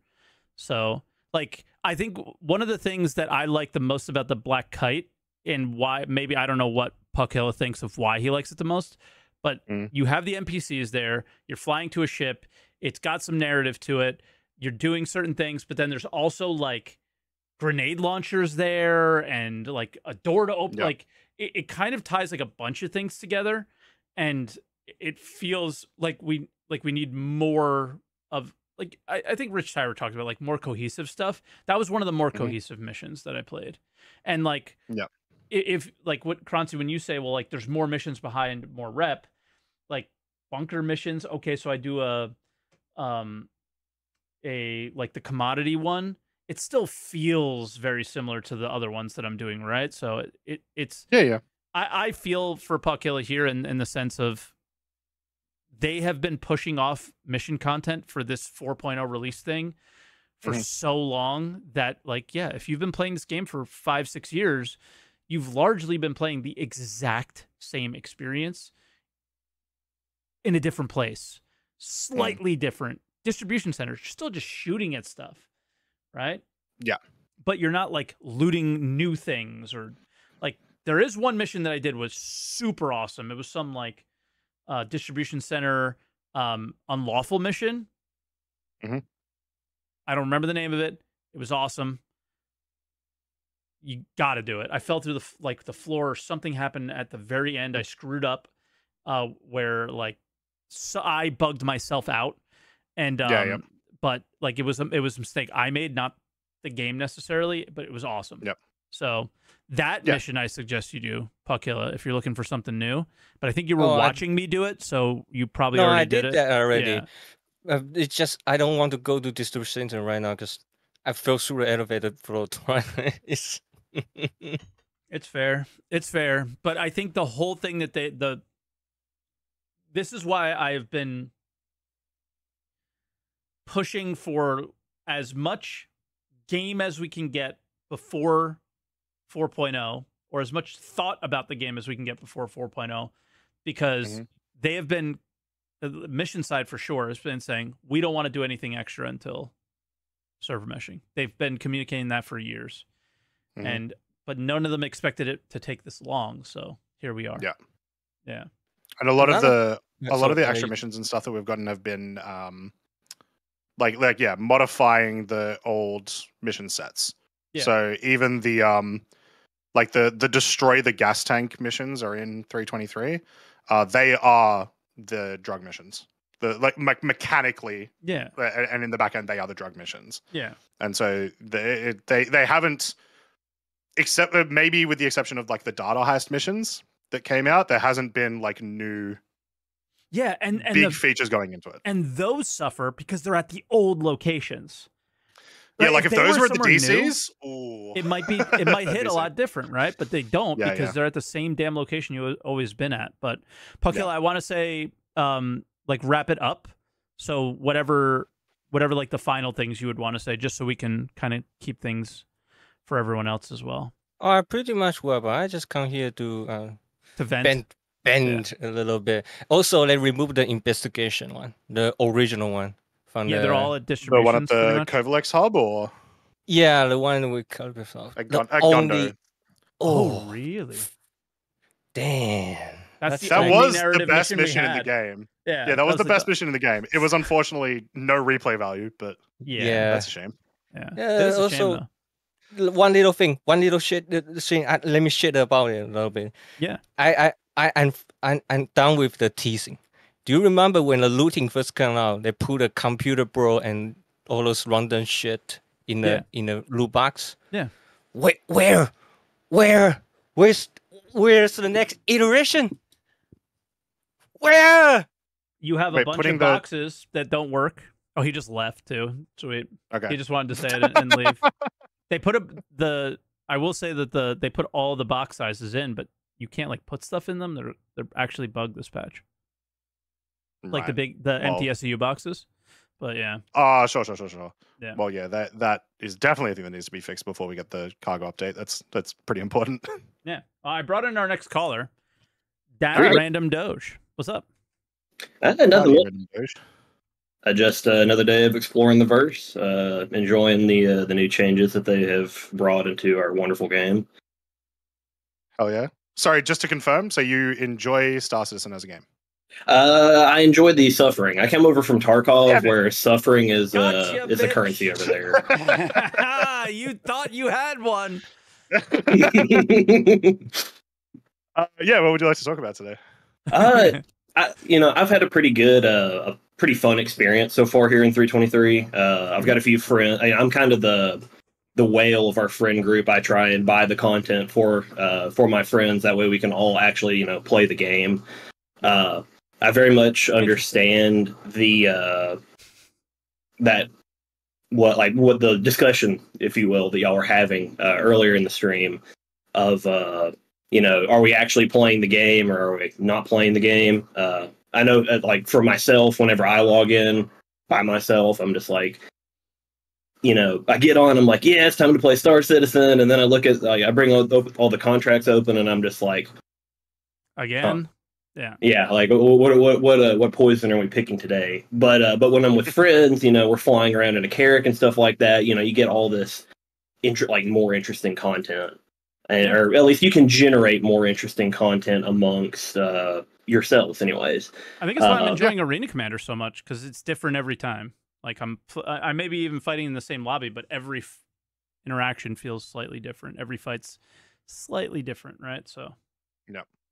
Yeah, and going into Invictus, it kind of kicked off for me and one of my buddies really funnily, because we flew up to the station that the Idris was being toured on, and someone had decided to capture another Idris, and bring it to that station, and they were just denying everybody access to that station.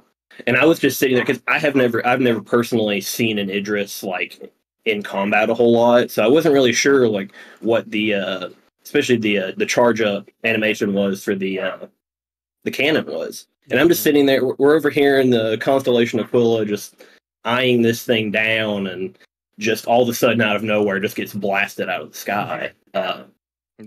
All really fun things. Touring the Idris for the first time after we got past the little blockade was a really fun experience as well. But you don't really understand just how big that ship is until you're inside it.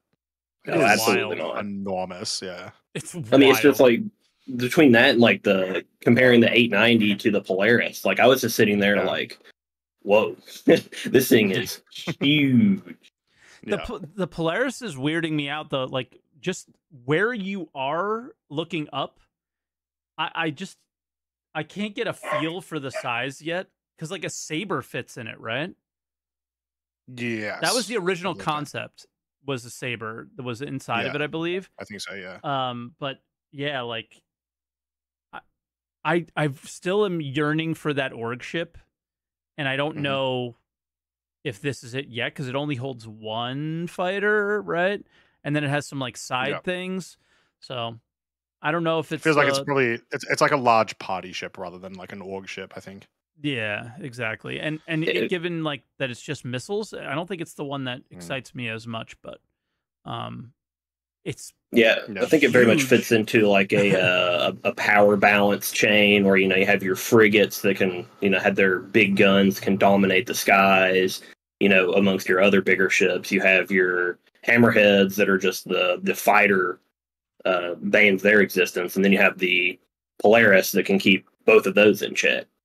Although, if they use the same torpedo mechanics that are currently on the Eclipse and the Retaliator, that might prove to be a little bit interesting.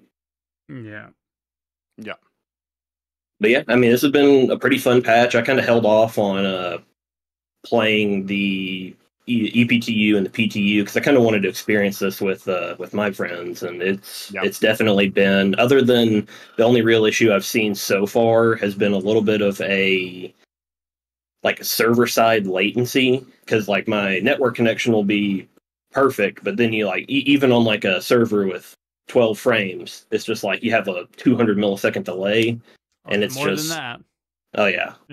And but other than that, I mean, I've had a lot of fun with it. just especially with master modes and the video that you posted recently with the University of Stanton. That video was awesome. Yeah, that gun like that. I was just sitting there like, I need to go into the verse and really start trying new weapon combinations. Yep. So that's was on the queue for today. But I was getting dumpstered by people in Arena Commander that had like non-mono. I was getting dumpstered by everybody, let's be real. But I think it was faster with the people that were using different combinations. Yeah, and I don't know if it's just me or what, but like I feel like going into 323 and going into master modes, they really widened the disparity. I say disparity, just the damage between a cannon and like a laser repeater. Because like I feel like like while watching your video too, you could see the single shot cannon just instantly just cleans people's house. But then you have a laser repeater and you're sitting here shooting at a prospector for what feels like 3 years. No, well, prospectors were bugged, but I also think the laser repeaters are super satisfying. Yeah, you hit so often with them, so there's that as well. But yeah. Every time I get a little green ping, makes me feel good. Me too, yeah. Because it doesn't happen often for us, So when it happens, like you got to enjoy it. So the guns that are more accurate, I want to use, but I'm getting destroyed with them, so I can't. Yeah. I have to go back to the cannons. And the tiny sun that forms whenever you use a ballistic Gatling. Yep, it's just satisfying. It's just satisfying. Yeah. But do you have anything else you want to touch on before we move on to our next caller? Or give you another minute? I think that's it. First time in the podcast. Long time watcher. Finally getting off that hopium. You sound like you're still on it a bit. It's okay. It's okay to be on it. We're all here. We all have hope. Yeah. Everyone has a little hopium at the very least. Yeah, I have it. If I have it, everyone has to have some. So. All right, Random. Have a good one, man. Cheers, mate. Yeah, guys, have a good one. Later. All right, and our next caller is Sushdaddy. Good morning. Good morning. Good morning. What would you like to talk about today? So first thing, the Argo tractor, I've been having a lot of fun with it. I've been keeping one in my C2 and doing ERTs in it and then grabbing cargo out of the ships and whatnot. I've been having a lot of fun doing that. It may not... smart. It's been a lot of fun. Yeah. That's the first use case I've heard for it that like made sense. Yeah. Cool. Yeah, especially when they fall down on planet side. It's been like really weird trying to grab boxes out of like Caterpillars or 890s or whatever. But with that thing, it's been like really nice to just fly up to it, grab the big boxes, and go back to the ship. Yep. Pretty smart. Pretty smart. And then keep a Nursa Medivac in the back just in case I accidentally hit the box a bit too hard on the edge of the Argo. There you go. Quality it's been of life, fun. As they say. Yeah. So what's the life. actually like getting out there and doing things. And one of my biggest things with 323.1. So since 318, I've been pretty much living in my reclaimer, right? Because like it was just like so much money. It was just stupid. You had to do it if you wanted money. It was too good, right? Yep.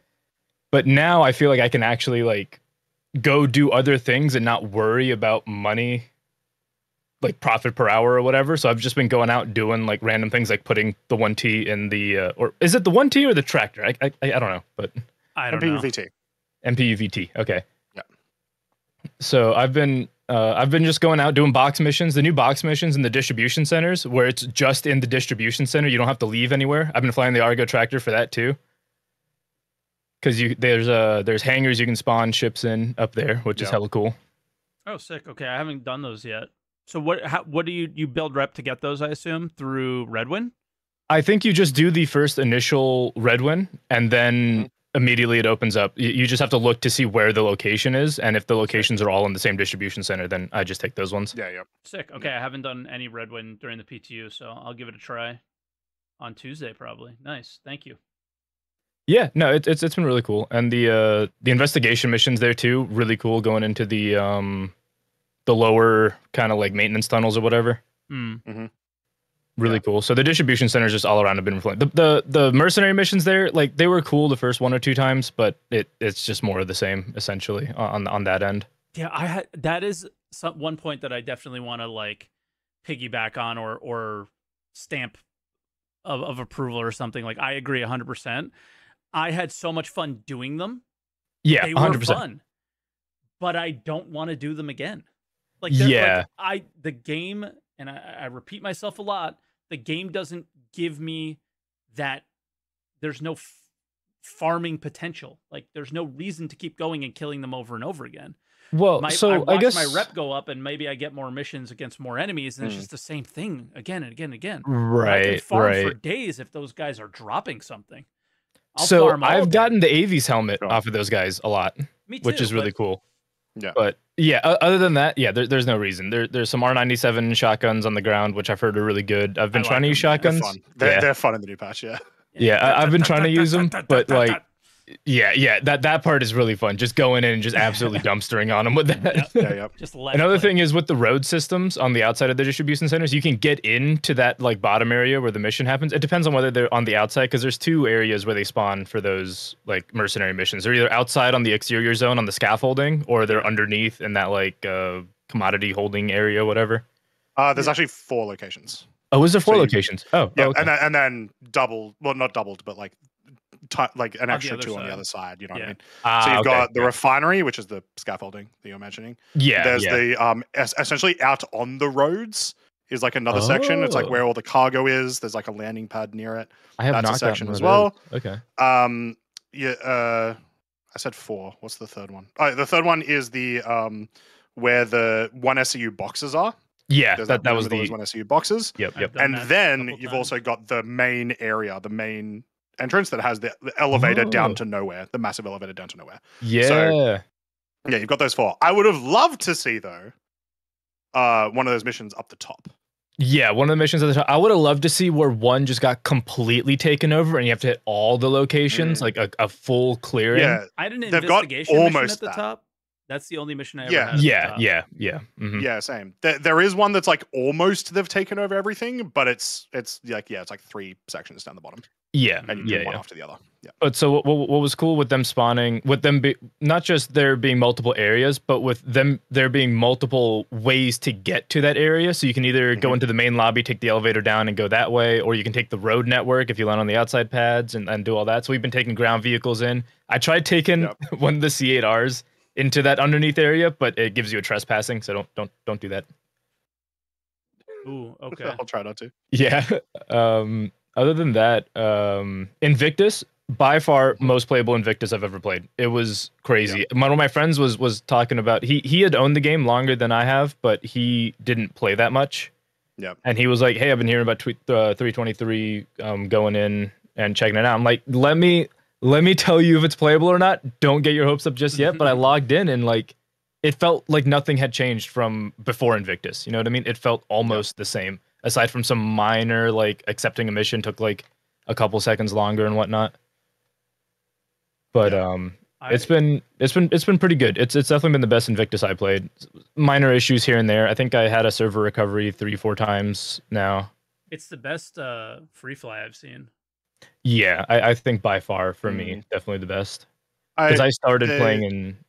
I'll just argue that there was like one free fly that had no events tied to it in like a random September. That was really, really good. But you're right. In terms of like when an Invictus is or when an IA is, for sure. Yeah. I think that's why I'm specifically saying this is the best Invictus I've had. Yeah. Because for me, I started playing in 2019's Invictus launch week, and like every Invictus after that was just like I'm gonna not play the game for this week, and we're just gonna go do something else. And that's what I later. thought was gonna be the case for me. Like I did not think I was gonna play this week, and I played every day and didn't play anything else. I was fully expecting to play other games this week, and yeah, like I had already made plans to like go back to Tarkov this week or play some Satisfactory or something, and then we logged on just to check out the Polaris, and we're like, wow, this is actually going really good. Yeah. All right, Sushdaddy, anything else? One of my minor complaints is with the using multiple weapons, like having like lasers and ballistics or cannons and repeaters, whatever people are doing. Is I was in the F7A earlier, and I put Revenants on the wings, which I think comes stock, and then M series cannons on the 2 center mounts, and I switched my weapon groupings. Yeah. God, this thing is so pay to win. It's crazy right now. It's so strong.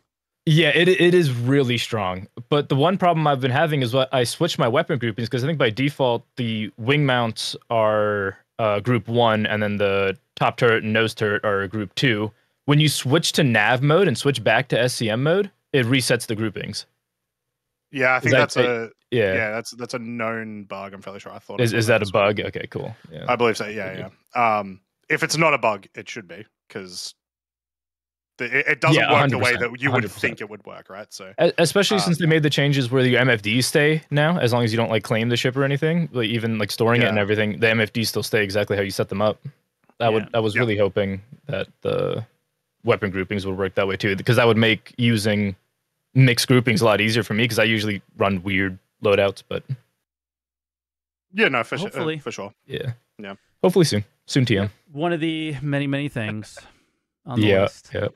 Yeah, I can't think of too much else that I can touch on that I haven't heard yet, but yeah, we'll let you go. It was fun. And it was a great time, and I look forward to hearing more about you and your friends' adventures, because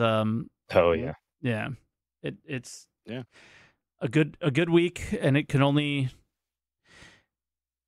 it should get better from here, right? Like it should get better from here. We're hoping. I'm really I'm staying skeptical on 4.0 because I've been seeing 4.0 since I started playing this game, and I'm just like we'll see. I think my first bit of news about Star Citizen when I joined in like 3.7 is like, hey guys, 4.0 is only 3 patches away. Let's go. Exactly. Exactly. Like when I started, Microtech had just been added, and they were talking about Pyro like right after that, and I was like, and now I'm like sick of this now. Yeah.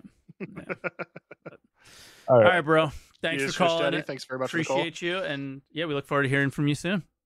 Yep. Yeah. Later, Dan. All right. Next caller, Oddjobentertainment. Hello. Oddjob, how you doing? I'm doing great. How are you guys? Good. Fantastic.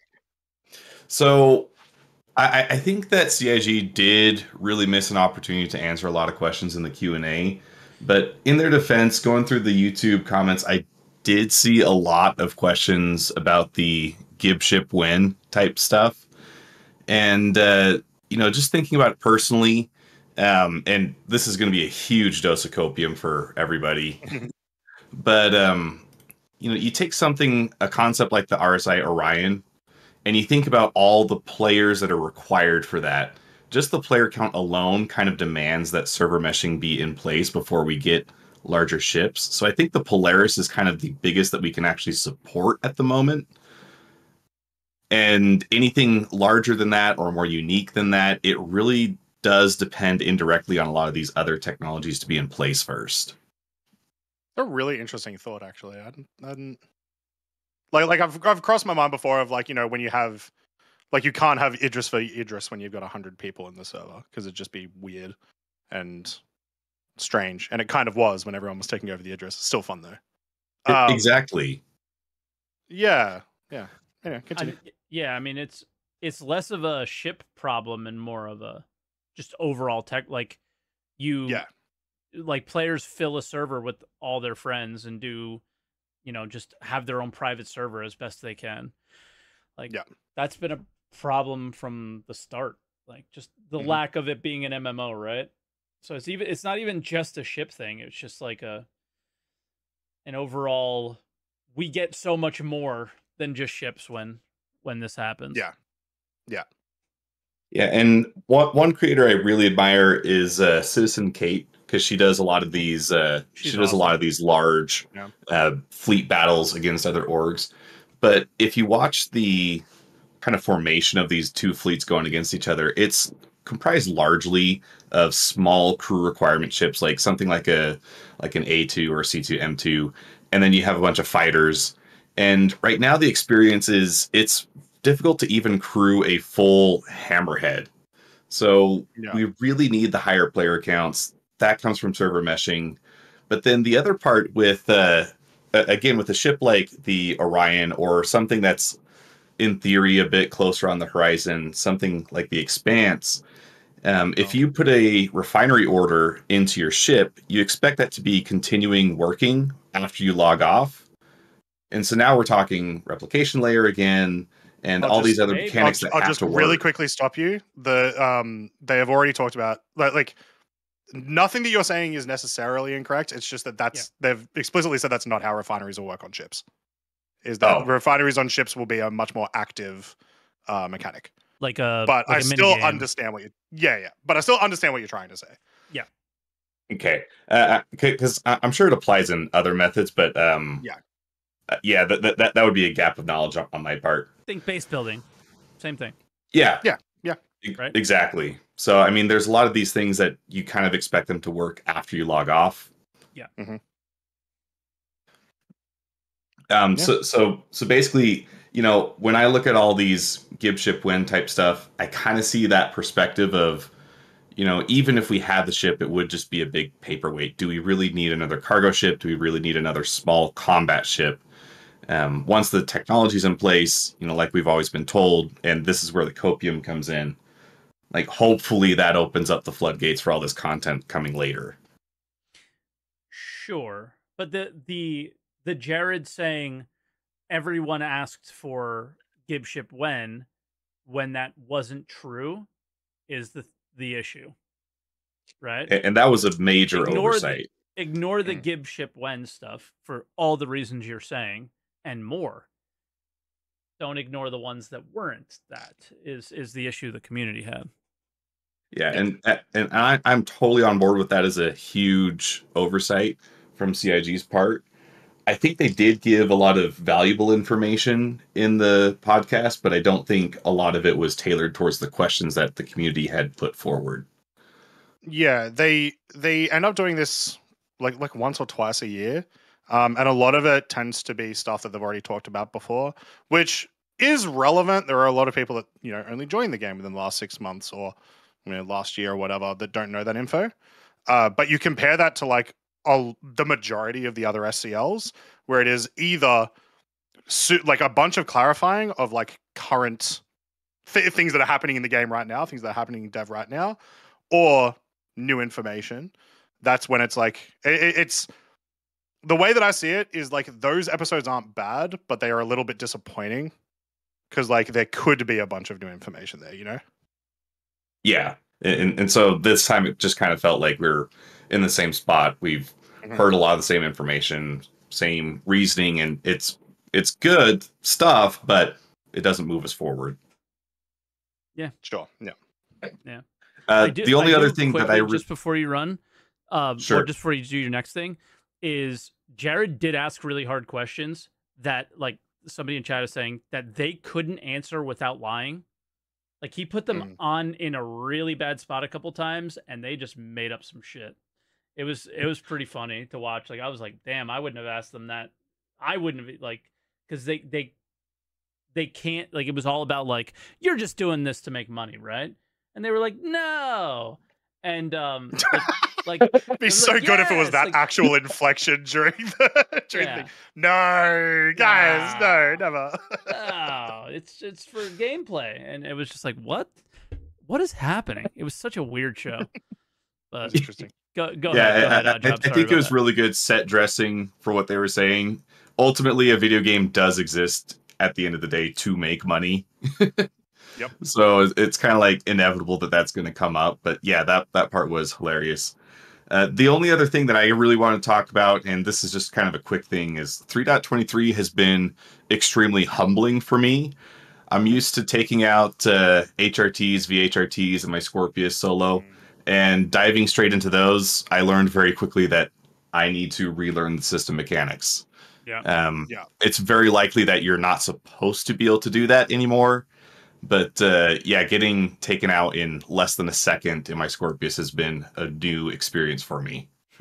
Yeah, I have heard that sentiment shared by a lot of people, both in regards to FPS and flight. Just because, AI working is one thing, and so it's made things a lot harder. They also, added a bunch of behaviors to the flight AI to make them a lot harder as well. I imagine, like, I'm sure there's people in chat who are like, it's easier now. But like, if there are enough people who are saying it's too hard, then it is probably too hard, and there needs to be some more balancing done before the next patch. I think it's people still need to just learn master modes too. Yeah, people need to get used to it, and then see where it goes from there. We had a long time to get used to this flight model. Yeah, that's definitely where I'm at. I did quite a bit of Arena Commander going into it, but seeing things in live is quite a bit different experience. Yeah, because you're using different ships. Yeah. Well, and that's really all I had. So thanks for having me on, guys. Thank you. Yeah, no, thanks for calling in. Appreciate it. I just sent him out because he didn't say goodbye. Yeah. Thank you, Oddjob, if you hear me. Yeah, cheers. Gamers Cafe, you are here. Welcome. How are you doing? Hey, guys. So first thing is I'm having lots of fun playing Star Citizen 3.23. Hey. This isn't fair. You're Australian. This is. I found the one. Yeah, and he's from Australia, so we know the problem. Us Aussies have got to stick together. But no, seriously, I am having, like, considering I work 74 hours a week, I am having a lot of fun actually playing the game and going to like Fleet Week and actually having it perform smoothly. Like, I know Mike was here for this, and I think Croncy, you might have been. Remember when they had the Idris, and it was the outside view of the Idris, and it was in the hangar at Hurston? Yep. No, that was way before my time. Yeah, it might have been about 3.3, 3.4, and we all ran to see the Idris in-game, and it was literally like a stutter show. Yeah. Like, you compare that to now, and it's like, wow, there's a massive difference between the two. Sure. I mean, I will say, I would hope there would be a massive difference between, what was that, 2017, 2018, and now? It is good to see. Like, it is still good to see improvement, but it's like, yeah, that should be the case. Making optimizations doesn't fall along the lines of why are they not focusing on the important things, Shroud comment, though. Yeah. It's all the other things that they focused on that they probably shouldn't have, that I think is I haven't seen the Shroud. I haven't seen the Shroud comment yet, so I'm not sure exactly what that was to do. But I was going to say, as for the storage boxes, Mike, you mentioned, that was reported in the issue council for the PTU. Of course the fact that it got like 100 and something upvotes. Sure. The fact that it wasn't fixed, I believe it was because it's actually relying on the cargo system that's coming in the 0.2 patch that actually needs. Yeah, and that's why if it's not relying on it, it is already fixed. Like, I'm sure that it's semantics and we're saying the same thing. It's probably already dealt with there. There's probably some sort of back-end systems that aren't talking to each other, and instead of sitting there thinking like, hey, instead of fixing this now, we're going to fix it in a 0.2 patch. Although I will lose my White Knight status that Mike likes to shine on me sometimes. I do wish that CIG would actually specifically let us know if something is planned to be fixed, and that way we don't. Sucks. Yeah. Let us know. Especially. Put a note in the issue council. Just say to us, yes, guys, we know this is broken. We're planning on fixing it in a subsequent patch. And that way, dumb people like me don't keep sitting there every patch testing to see if it actually is fixed. Because then it's thumbs up, move on. We'll see it. We'll see it in 323.2. I'll go do something else. Yeah, we'll go and test 50 other thousand IC things that need to be upvoted that don't necessarily get the attention because we're still running around trying to throw boxes in the back of ships. Yeah, I'm not going to call the dev out, but there was a conversation today where somebody was complaining about some bugs, and the dev, who is not QA or anything like that, mentioned like, put it on the issue council, and if it gets enough traction, live QA will like get it to the right person. And it's like, it should just fix the bugs. Yeah. It should just always be a priority. Like, for example, the Drake Vulture, if you try and pull the quantum drive out, and actually it's because of your mic vid I went and did this, I wanted to go and test to see if you shot the quantum drive, if you could actually repair it and see if I could actually get it working. It did take about 5 clips with a pistol for it to actually damage it, but then trying to get it pulled out and then put it back into the slot, it just caused it to jank, bounce around, and then disappear and reappear, and it was kind of like Twilight Zone, so it was kind of just concerning. But Yeah. But as I say, things like that won't notice because we're still trying to throw stupid boxes in the back of C1s. So CIG, let us know. My question for you is this: how much of a gap everybody's thinking like 4.0 and then we're going to get 1.0? Oh my God! No, nobody's thinking that. I hope no one's thinking that. I was going to say like that. We know they're posting screenshots. That's their gameplay. Yeah, I don't think we'll get a 5.0. No, I think it will be like 4.0, 4.1, 4.2, whatever. Correct. Yeah, eventually 1.0. How many 4 points it'll be do a while. we get? 4.x, and then 23, Mike, obviously. Yeah, I mean, if and as I said, like even just them going from like static to dynamic, it's going to be a progression. Yeah. So we know there's going to be. I just want everybody. I'm seeing a few people saying like 4.0 and then 1.0. It's like no, guys. It's like copium. Like come down. I mean, it's going to be. But only the insofar you get as server meshing, like the focus should shift to 1.0. Like shift. Yeah. The focus is on it. Yeah. But all the patches. Yeah. It's like a PTU. Like you're now playing the PTU. 4.0 is the PTU for 1.0. Is how I look at it. And there's going to be a lot of PTU patches for a lot of years.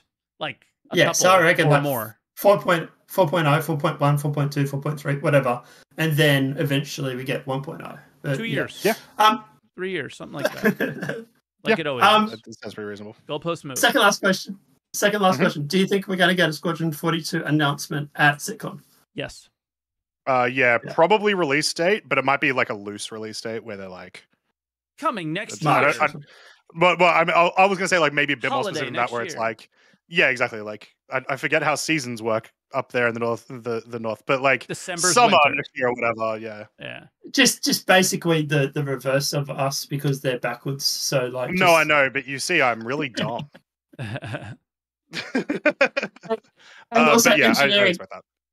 And engineering, I'm having a lot of fun. I've always looked forward to the engineering coming in. I'm like you, Mike. I love the engineering gameplay and everything like that. But yeah, I'm having a lot of fun, and I can't wait for like the next patch where we actually get like vents and rooms with.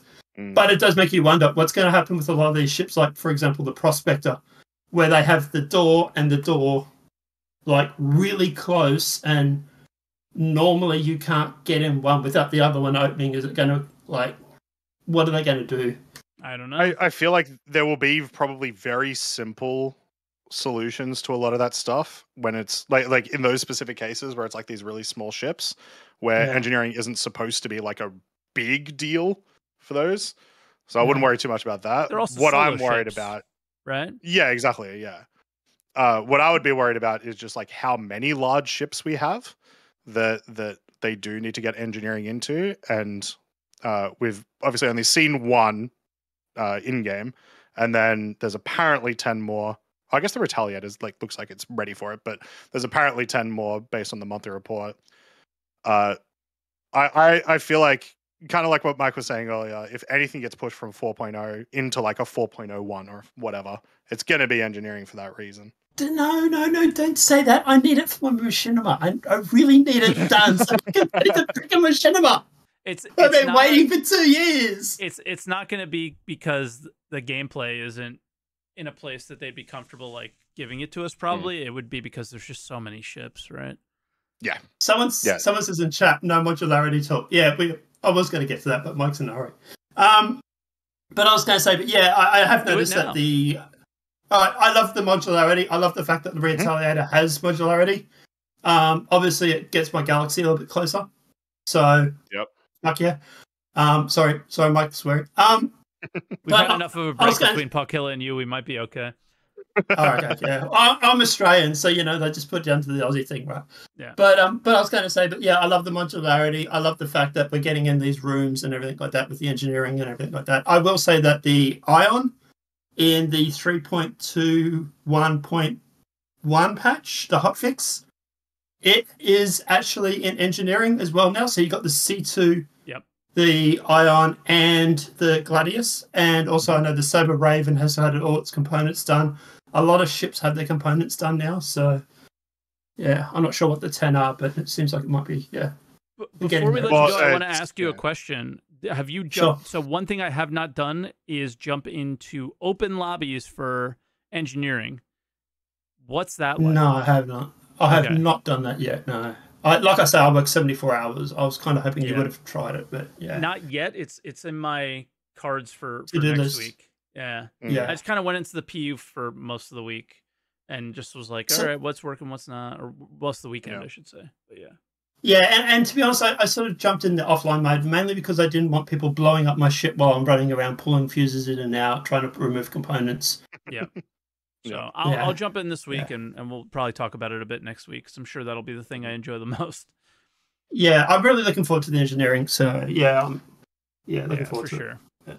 For sure. All right, I will jump out and let the next guy, because I know you've had a whole bunch of callers. Yeah. Big week. I'm fading as well. Oh, I just let him go by accident. I'm fading as well, gamer. So yeah, I'm sorry if I'm a little low energy since now that we got to you. No, that's all right. Thanks, man. Have a good night, bro. Catch you up. I appreciate the call, mate. All right, final call. Game Day. This is an appropriate name. Game Day, how you doing?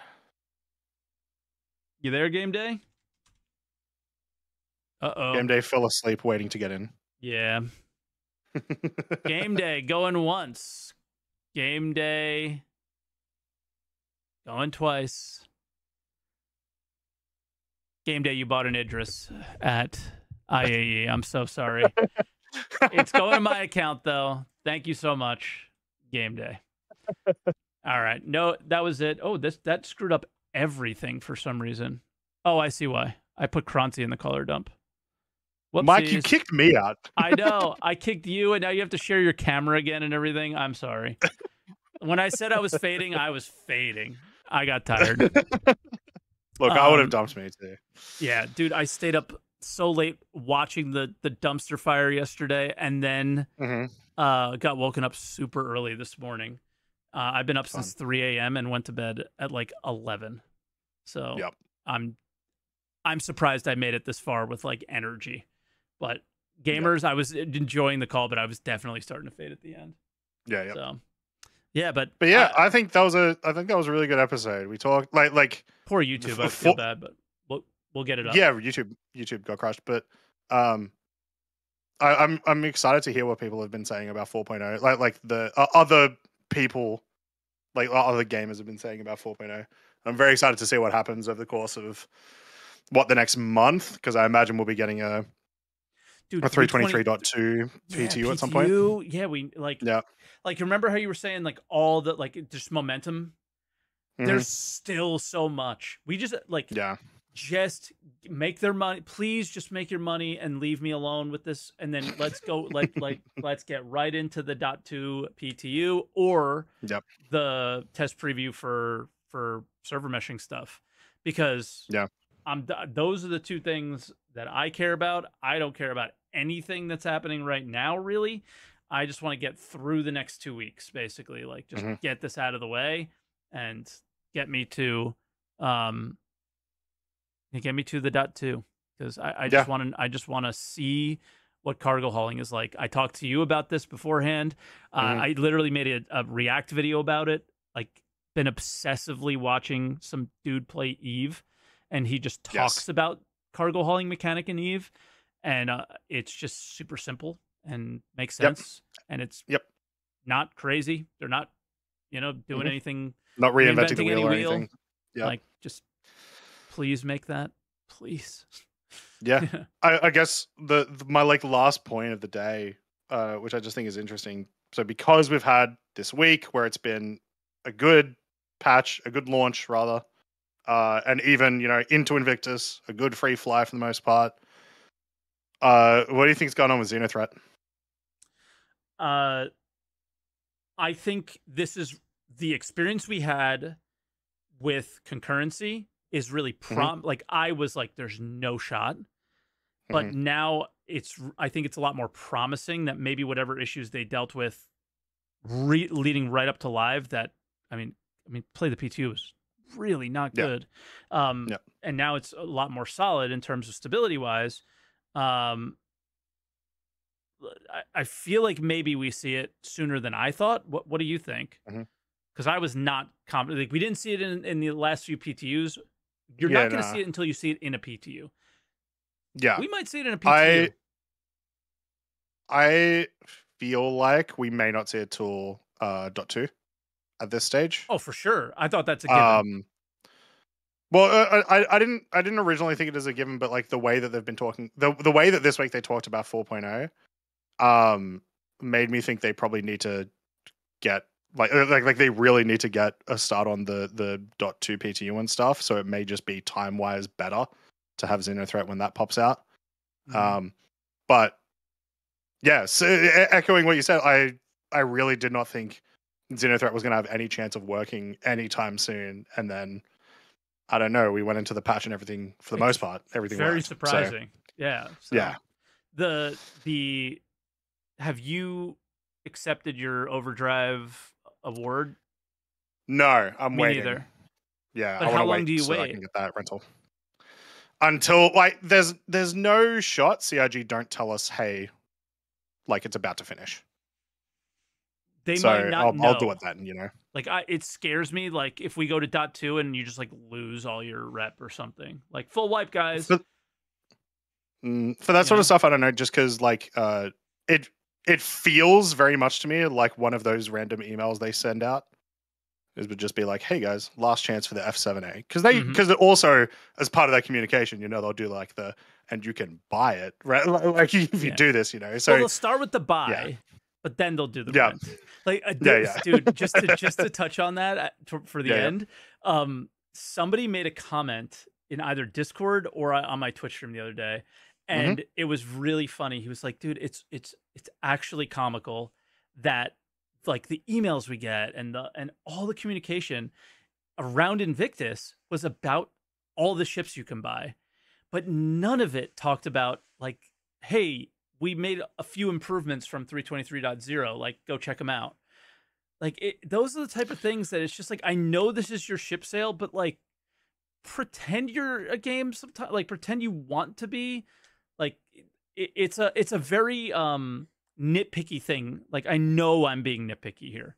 Like call me, but at the same time, did we not get a patch release email? We like literally this week, but I think like I just think you might be right. I actually don't get the emails anymore. I didn't unsubscribe from them either. I just don't get them. I don't know what the hell happened. Yeah. But because it bothers me because I have to find the sneak peek every week for week in review, and it's a pain in the ass. Yeah. But I don't think we did. I'm looking at my emails right now. I don't think we got a proper like, hey, the patch has been like we got a couple of like updates before it got released. Gotcha. Oh no, here we go. 323 is live. But still, sort of echoing what you said, they should still also put that as part of the ship sale thing. Like even just as like a small paragraph of like, hey, by the way, guys, like look at these cool ships, but also yeah. Yeah, you want to jump in game and play, go ahead. Like, we just don't do that. It's super odd. I always found that to be very odd. I always found, like, hey, we know there's issues, we're dealing with them, never get said on Twitter. Like, those kind of things. I always found that to be just a weird thing, because other studios that I follow do that, and it just is like, oh, that's nice. Thank you. Like, I was scrolling. Now I know that I can go play Tarkov today, or now I know that this new update came out. Like, I wouldn't have known otherwise. So... yeah, it was they do the updates for patches on Twitter, but it's not just Twitter, it's just their general communication I found to be just kind of funny. You know, it's they're feeding the meme of like you're just a storefront kind of thing, and they don't have to. Yeah. And you can like go like if the patch is working well, CRG, we're not going to be mad at you for promoting the patch going well. You know? Yeah. Like do it, like go for it, you know, or like just say there's fixes, like there's bug fixes. Yeah. It's just basic. I don't know. I always found that to be weird, but bit of a dumpster fire as far as the show from my end, the technical end, and I apologize for everybody who's watching this on YouTube later because you're forced to. The streams have been doing really great. We're really proud of them. Programming note, we talked about it at the beginning, but we'll talk about it again. We're going to make a new Discord for Answer the Call, so you won't be coming through the SaltEMike Discord anymore, which I think will be Rejoice for myself and Croncy, it'll make things simpler to like do cool shit for you guys. But then also everybody who follows my Discord, there's a lot of categories, a lot of channels, so we get to get rid of a big one, and that's nice. And can do that as well. So I think it works in both ways. And I'm pretty excited for that. So we could finally start doing like, hey, I'm an Answer the Call fan, and we can have conversations and go back. Like, yeah, it'll be really good. I'm really excited for this. Actually, the more I talk about it, the more I think we should have done it from the start. Maybe what is it? The second best time to do it is now, or whatever. Yeah, and I see somebody in chat, extra new Discord. I get it, right? I have all those too. Just leave mics. I mean, hey, easy. You don't have, it would be simpler, but at the same time, I don't like having a lot of Discords as well. I really want to leave all the ones that I'm in, but I don't want to be rude, right? Just like every Star Citizen content creator Discord that I'm looking at right now. Yeah, exactly. That like I don't talk in. It's not anything against you. It's just I'm not talking in that one. So yeah. But I know it's a pain, but I think it'll be better overall for the experience for everybody watching the show. So very excited for that, and yeah. So that's what we have going on. As always, if you guys enjoyed it, make sure you like the video if you're watching this on YouTube. If you're on Twitch, hit the follow button for both of us. These are our names on Twitch. And yeah, so I'm trying to think of what else. Subscribe on YouTube if you're new here. And you can go above and beyond and hit that join button because we want to do a members only show next week. And I think the idea for members only is it's your topic. You get like maybe 10 minutes or something like that, and it's whatever you want to discuss with us, you discuss with us, right? We'll do our spiel at the beginning, but the end of the show will be like if there's news to talk about, obviously, but we'll get to you guys as quickly as possible. So that's the plan. And yeah, thanks for watching, and we'll catch you guys next time, but don't forget to answer the call.